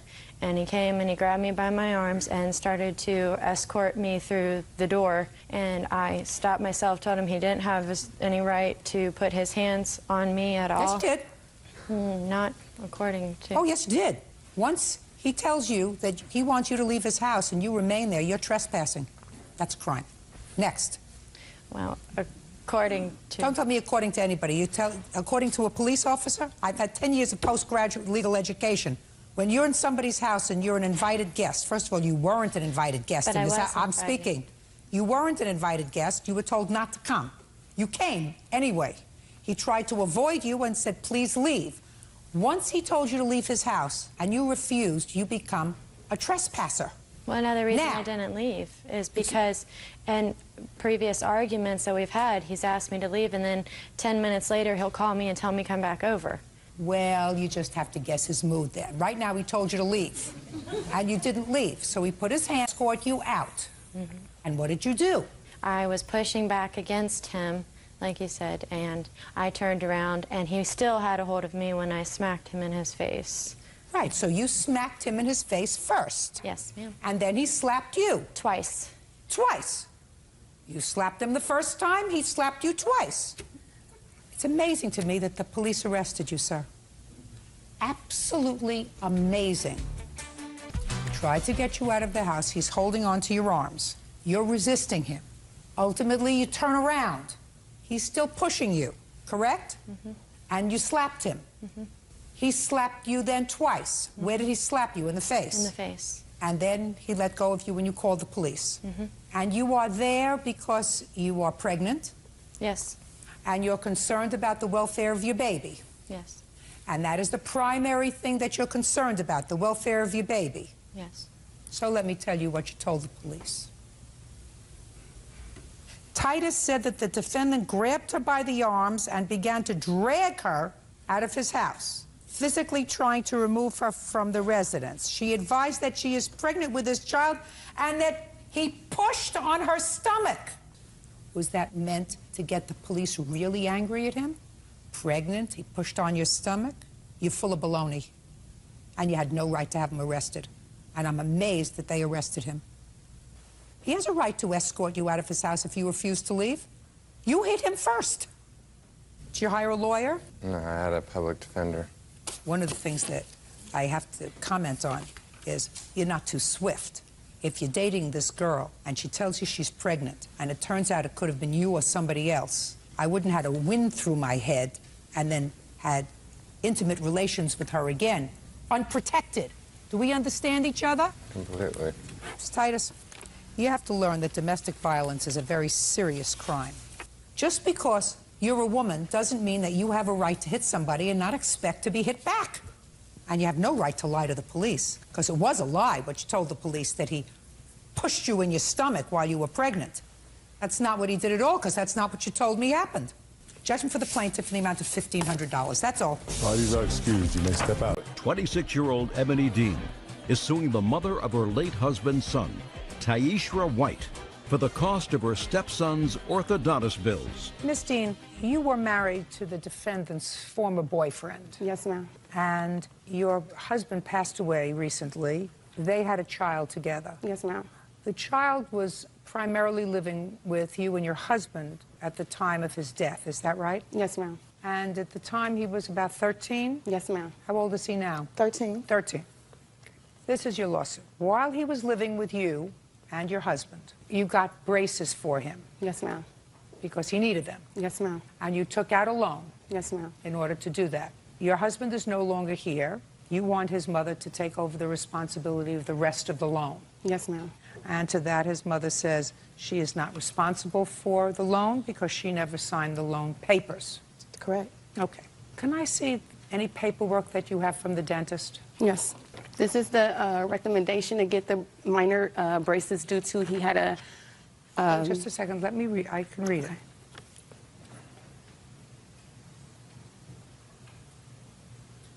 So this was the referral that was done in May 21st, 2007. Yes, ma'am. And at that time, was he in fact living with you, or was Yes, he full was custody. living with you and your husband? Yes. Okay. How much was the total bill? The total bill was $3,000 some odd dollars, Your Honor. Yes. If I could say something, please? Yes. About the recommendation and the dentist bills and all the records, I have never seen any of that. Doesn't make any difference. And about the... You paid. I read your answer. You paid, according to you, what you thought you could pay, which was $800. To keep the peace, Your Just a Honor. second. I don't care whether it was to keep the peace or not. It has really nothing to do with the loan, Miss White. It has nothing... Listen, I want you to listen to me very carefully. It has nothing to do with the loan. It has to do with your responsibility as a parent to give your child whatever necessaries your child needs. Your Honor, I understand that completely. No, you don't. I don't think you do at all. Your Honor. Just listen to me. Who are you? I'm her husband. It has nothing to do with you. Judge, listen to me. Has nothing to do with you. This is not your child. Yes, it is. Has nothing. No. It has nothing He is to my do. child. No. He stays with me in my house. I That's don't my care whether child. he I've been stays with raising him you. since he was- Listen to me. It has nothing to do with you because you have, at this point, no financial responsibility with regard to the child's dental care. I do too. He's in my house. I'm married Okay, to listen, her. this is not a discussion that you and I are having. We don't have discussions. I'm telling you what the law is. You have no financial responsibility for the child's braces. You don't. His mother and his father have a responsibility to ensure that the child gets whatever necessaries the child needs. Now, as far as the plaintiff is concerned, I'm telling you what the law is. This has nothing to do with her obligation under the loan. She is suing you because the child who required braces, because I must assume, and if you don't think that's true, you could sue the dentist for malpractice. The child that I must assume needed braces as a necessary, just like food, clothing, shelter, medical care, that's a necessary. Put him out, please. I just had a question. Mama, I don't answer your questions. Medi-Cal pays for them. He is on medical. You're not paying attention. Sir. Yes. You want to talk instead of listen. Just as your husband has no financial obligation to this child, absent a showing that the state is paying any money for the child, neither does the plaintiff. When she was his stepmother, she took on that responsibility because I assumed that the child's father couldn't get a loan in his name. She assumed that responsibility while she was married to your former boyfriend. She was the child's stepmother. She is no longer the child's stepmother. A situation that came very close to home because I understand that you don't think that she should have any visits with him. No, that's not true. In any event, you are responsible, Miss White, for necessaries for your child. Yana, can I say something? I haven't Yes, been now able to you can say anything. something. Okay, Malik had Medi-Cal at the time. Now, when you have Medi-Cal, there's certain points that you have to, come up to with your mouth for them to say that they can have them. Well, Medi-Cal denied him because he didn't have enough points. So Right. Medi-Cal said that, he didn't need them. Let me ask you this question, ma'am. You think you're a good mother? Yes, I'm a very good mother. Well, then I want you to think about this. Because he didn't have bad enough teeth to qualify for free braces, do you think that that means that the child didn't benefit from having braces? That requires a yes or a no. No, but, could you let me talk a little No, bit? I want you to. You think that these people put braces on your child No, because he didn't need them? That's not what I'm saying, Your Honor. Then I want you to tell me what you're saying. Do you think Okay. that his father and his stepmother obligated themselves financially because they paid for a substantial part of this loan I wasn't back? involved I'm in- speaking. because they wanted to torture him? No, Your Honor. Do you think that they put on the braces because a doctor, a private doctor, said that your son could benefit from having braces? Yes, Your Honor. Yes. Your Honor, please let me say something, please. I'm begging you. Go ahead. The thing is that I wasn't involved in the process at all. When they told me about the loan and everything, they had already did everything. Fine. They didn't. It has nothing to do with the loan. I could have went and got a second opinion. Put your hand down. No. I could have went and got a second opinion. We could have went somewhere else to try to get something that we both can afford. I have 3 other children. I wasn't involved in anything. It was all about a control issue. Oh, we're doing this. Here, you pay this. Involve me in something. Listen and to then she me wants carefully. me to pay all of it. Listen to me carefully. She wouldn't have come here if the child's father was still alive. No, she wouldn't. Now, have. just listen to me. She wouldn't have come here if your child's father was still alive. If she came here, I would have said, listen, he's a parent, just like she is. You obligated yourself to pay for this. Child's father, he pays for it. But she has no responsibility to pay for the necessaries for your child. She's the been theory, paying half all this time. It has nothing to do with the loan. You're not understanding me. Your head is fixed in the loan. It has nothing to do with the loan. Okay. I'm trying to get it through to you. You don't understand. These braces are necessaries, just like you give your child breakfast, lunch, and dinner. Okay. And as the parent that's left, you are responsible in the law for all the necessaries of this child. All of them. She's not responsible anymore for anything with regard to this child. You are responsible for everything, having nothing to do with the loan. The only reason she had the loan is because of her husband. You are responsible for your child's medical and dental care. And there's an outstanding balance now of $1,127. That's your responsibility. And if your husband, all of it, all of it. So she didn't assume responsibility in paying half of it? It's not her. No, it's not her child. It's your child. It's your child. So she can go out and get a car, and he totaled it, and here, you pay it because this is your child, without consulting me at all. No, a car is not a necessary. Put your hand down. A car is not a necessary. If your child, however, needed an emergency appendectomy, and they took the child to the hospital, and there was a $20,000 medical bill, and the child's father died, you would be responsible for the entire $20,000 medical bill because you are his mother, and you are the only surviving parent. And whether they consulted you and you could have gotten the appendectomy cheaper or not, it doesn't make any difference. It's your responsibility. You are his mother, not hers. So it would have been his father's if he was alive, but he's gone. Wow. That's the law. Judgment for the plaintiff in the amount of $1,127. Thank you, Your Honor. John White says co-worker Toriano Harris owes for injuring his eye. John says Toriano ripped his cornea when he tackled him at a party.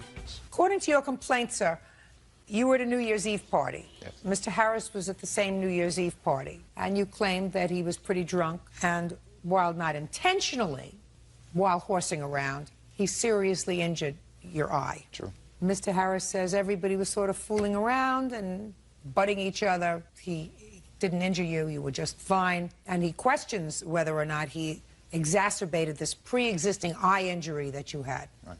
What time did you get to the party? Probably around 12:30. Who did you go with? Kathy. Where had you been before? At another party. Who was driving? I was. Were you drinking? Yeah. How come you were drinking and driving? And got caught up in the celebrations. Was she drinking? No. Why didn't you let her drive? Wasn't thinking at the time. How much had you been drinking? Couple cups of champagne, maybe. Whose party was this that you arrived at 12:30? Another co-worker's, another friend. What time did you arrive at the party? It was a little before 12, about 11:30. Where had you been previous to 11:30? I live across the street, so I walked across the street to the party. So you hadn't had any alcohol before 11:30? Nope. Ma'am. And what were you drinking between 11:30 and 12:30? Had about 2 beers. Who did you come to the party with? By myself. Were you by yourself the beginning part of the evening? Yes, I was. That sounds pretty lonely on a New Year's Eve, Mr. Harris. Well, I had just got off work, and then I went home and found out it was a party across the street, and it was somebody who I work with. So I was invited, so I walked across the street. Okay, so now that we've laid the foundation of this evening, You were there by yourself. You had a date. You arrived at 12:30. You arrived at 11:30. You were sober as a judge. Yes, ma'am. Before 11:30, after that, you had a couple of beers. Mm-hmm. Tell me what happened at 12:30 when you arrived, Mr. White. I came in the house, I mingled a little bit, had some more drinks. Probably 45 minutes to an hour after that time of mingling. Mr. Harris here was just a little bit out of control. He was obviously way drunker than he said he was. He was so out of control that me and some of the other guests removed ourselves from the living room of the party to like the front porch, patio type area, holding the door, keeping him from coming in. He eventually got up there on the patio where he continued his behaviors. Describe his behavior to me, please. Out of control is the only word I can use. He jumping around, spitting liquor at us, loud, screaming. Got down into like a football stance and just rushed me. Describe that to me. Show me. What's a football stance? Out here? Yeah.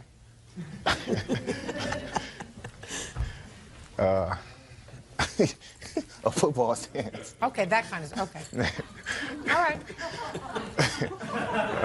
Brushed my legs, grabbed me by the legs, and I don't know if he was trying to put me in a wrestling move or just whatever, but as I was going down, his head hit my eye, causing the stitches that I had from a previous surgery to bust. And What kind of surgery had you had on your eye? I had a cornea transplant. When? September 20th. You have the medical records for me? Yes. I'd like to see them, please. That's the injury that you're talking about, being bumped in the head by him and the Yes. stitches coming apart. As Did you go to the emergency room that day? Yes, I did. Who took you? My friend here, Kathy. I actually went home to, went back to Kathy, the you have a hospital. last name. Smith. You took him to the emergency room? Yes. Immediately after being bumped in the head, did you leave the party? Well, after I got hit in the eye, like I say, he took me to the ground. I think that was the initial impact. And once I was on the ground, he like went for like probably a headlock and came across my eye again, taking me back to the ground as I was getting up. And at that point, it was when I crawled to the bathroom, tried to wipe the little blood that I did have, and then I left the party. How many surgeries did you have subsequent to this incident? 3. Were you scheduled to have any other surgeries after No. the initial corneal transplant? Right. I was doing. You were doing it was in fine. the period of my recovery process. Okay, Mr. Harris, I'm going to hear you, sir. We was at the party. We had a couple drinks. I had a couple drinks. I knew he was already there, and he was already drinking, because I can already tell the way he was talking. You arrived first. No, he arrived first. No, you arrived first. You said you arrived at 11:30. They didn't arrive until 12:30. No, he was there first before me. Okay, keep going. I already knew that he had been drinking because the way the slur of his speech he was talking. As the struck clock to 12, we all just was having fun. It was party, horse playing, high five. We bumped chests. Then all of a sudden, a buddy of mine had picked me up. I'm looking around like, what's going on? You know what I'm saying? So then all of a sudden, he grabbed me. So when he grabbed me, I broke him off of me. And then he fell to the ground, I guess injuring his eye then. He was the aggressor. I wasn't the aggressor. He put his hands on me first. Did you see what happened? No, he did. I was in the other room. I'm the one that just witnessed. Tell me your name, sir. My name is Brian Dukes. Do you know both of these gentlemen? Yes, ma'am. How long have you known them? About 3 years. Both? Yes. Both nice people? Yes, yes. Okay. What time had you arrived at the party that night? It was after midnight. Were you out on the porch when this incident Yes, occurred? ma'am. Tell me what you saw, please. I'm pretty much a witness to his pretty much out of control behaviors, Mr. Harris. He pretty, like Mr. White here said, he did get down, crouch down in the football stands, and did attack Mr. White here. Just describe to me what you saw. He got down in a football stance. Football stands.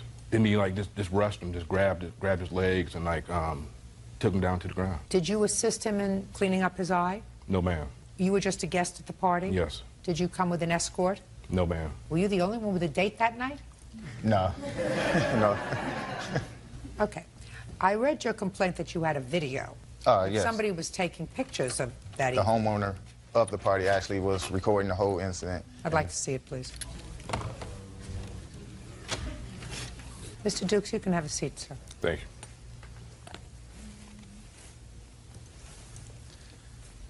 This is the point here. This was like I say, well past 12:30. He's actually finna start spitting liquor at us. You can't hear it, but he's screaming, yelling, profanity, whatnot. This, in the background, this the patio. Now, this the patio area here where we at. That's the homeowner's friend telling him that he needs to go, but he's not hearing anything. That's the charge.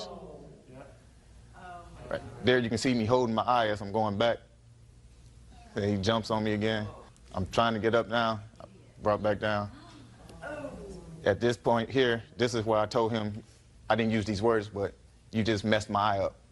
And he was like, all right, get up, I got you. I'm crawling off into the bathroom now. As he comes back out, he attempts to do this again, but he will stop. This was a separate person here, separate incident. And so that's the homeowner there. At this point, she was just really fed up with him. That's him hitting the door, banging on her front door, glass door. What you're supposed to say, Mr. Harris, is, I drank too much, I was an idiot. I'm sorry I hurt you, and I'm going to pay your bills. You're not supposed to make excuses, sir. Have you seen this video before? No. You've never seen it before? Never seen it Why before. didn't you show him this video before? Maybe he would understand the nature of his actions. In this process, I've reached out to him twice, not asking him to pay the bills, just to help me. Like I said, we have been friends for some time. I knew that he didn't just have this money in his pocket, but if he would just assisted, no, I don't. But if he had just assisted with the help, we probably wouldn't be here. I'm waiting. If he knew that his eye was messed up, why would he come to a party and have fun anyway? I mean, but you know, sometimes when you're at a party, everybody get, you know, everybody horseplay. At least they do where I'm from. You want to take this one, or what do you want me to do? I don't know. There are good questions and there are bad questions. That's a bad question. You know that if you have some delicate surgery, the chances of that surgery becoming infected, inflamed, that can become dislodged, that happens. Is what you're suggesting, sir, that if you have this kind of surgery, you stay in your room? You work at a place where I assume sometimes it gets physical. Exactly. Is that right? Yes. That's his job. So he has to go to work. And you take care as best as you can to make sure that the people that you're working with don't hurt you, don't exacerbate a condition that already exists. When you go to a New Year's Eve party, you expect to have a little bit of alcohol, sometimes, and sometimes you even expect people to act stupid. You don't expect them to act very stupid. And when you act very stupid, Mr. Harris, and you hurt somebody, you have to be responsible and pay for it, right? Yes, ma'am. Let me ask you this question, sir. You live across the street from this party. Yes, ma'am. You were pretty drunk. Yes, ma'am. Let me give you this scenario. You're walking back to your house and you're pretty drunk and you're not looking where you were going. And a car is coming down the street. They're perfectly fine. Nobody's drinking in that car. They're driving. But you dart out into the middle of the street and that car swerves to avoid you. And the people in that car are seriously injured because they hit a tree. Are you going to tell me that you think on New Year's Eve people shouldn't drive their cars because drunks sometimes walk in the middle of the road? That's the same kind of philosophy that you're trying to sell me when you say, listen, when you go to a New Year's Eve party, everybody gets drunk and they horse around. You can horse around without being an idiot. Would you like to show your boss that video? I don't want to show nobody the video. Well, you should have thought of that before you came here, Mr. Harris. Judgment for the plaintiff in the amount of $3,000. That's all. Parties are excused. You may step out.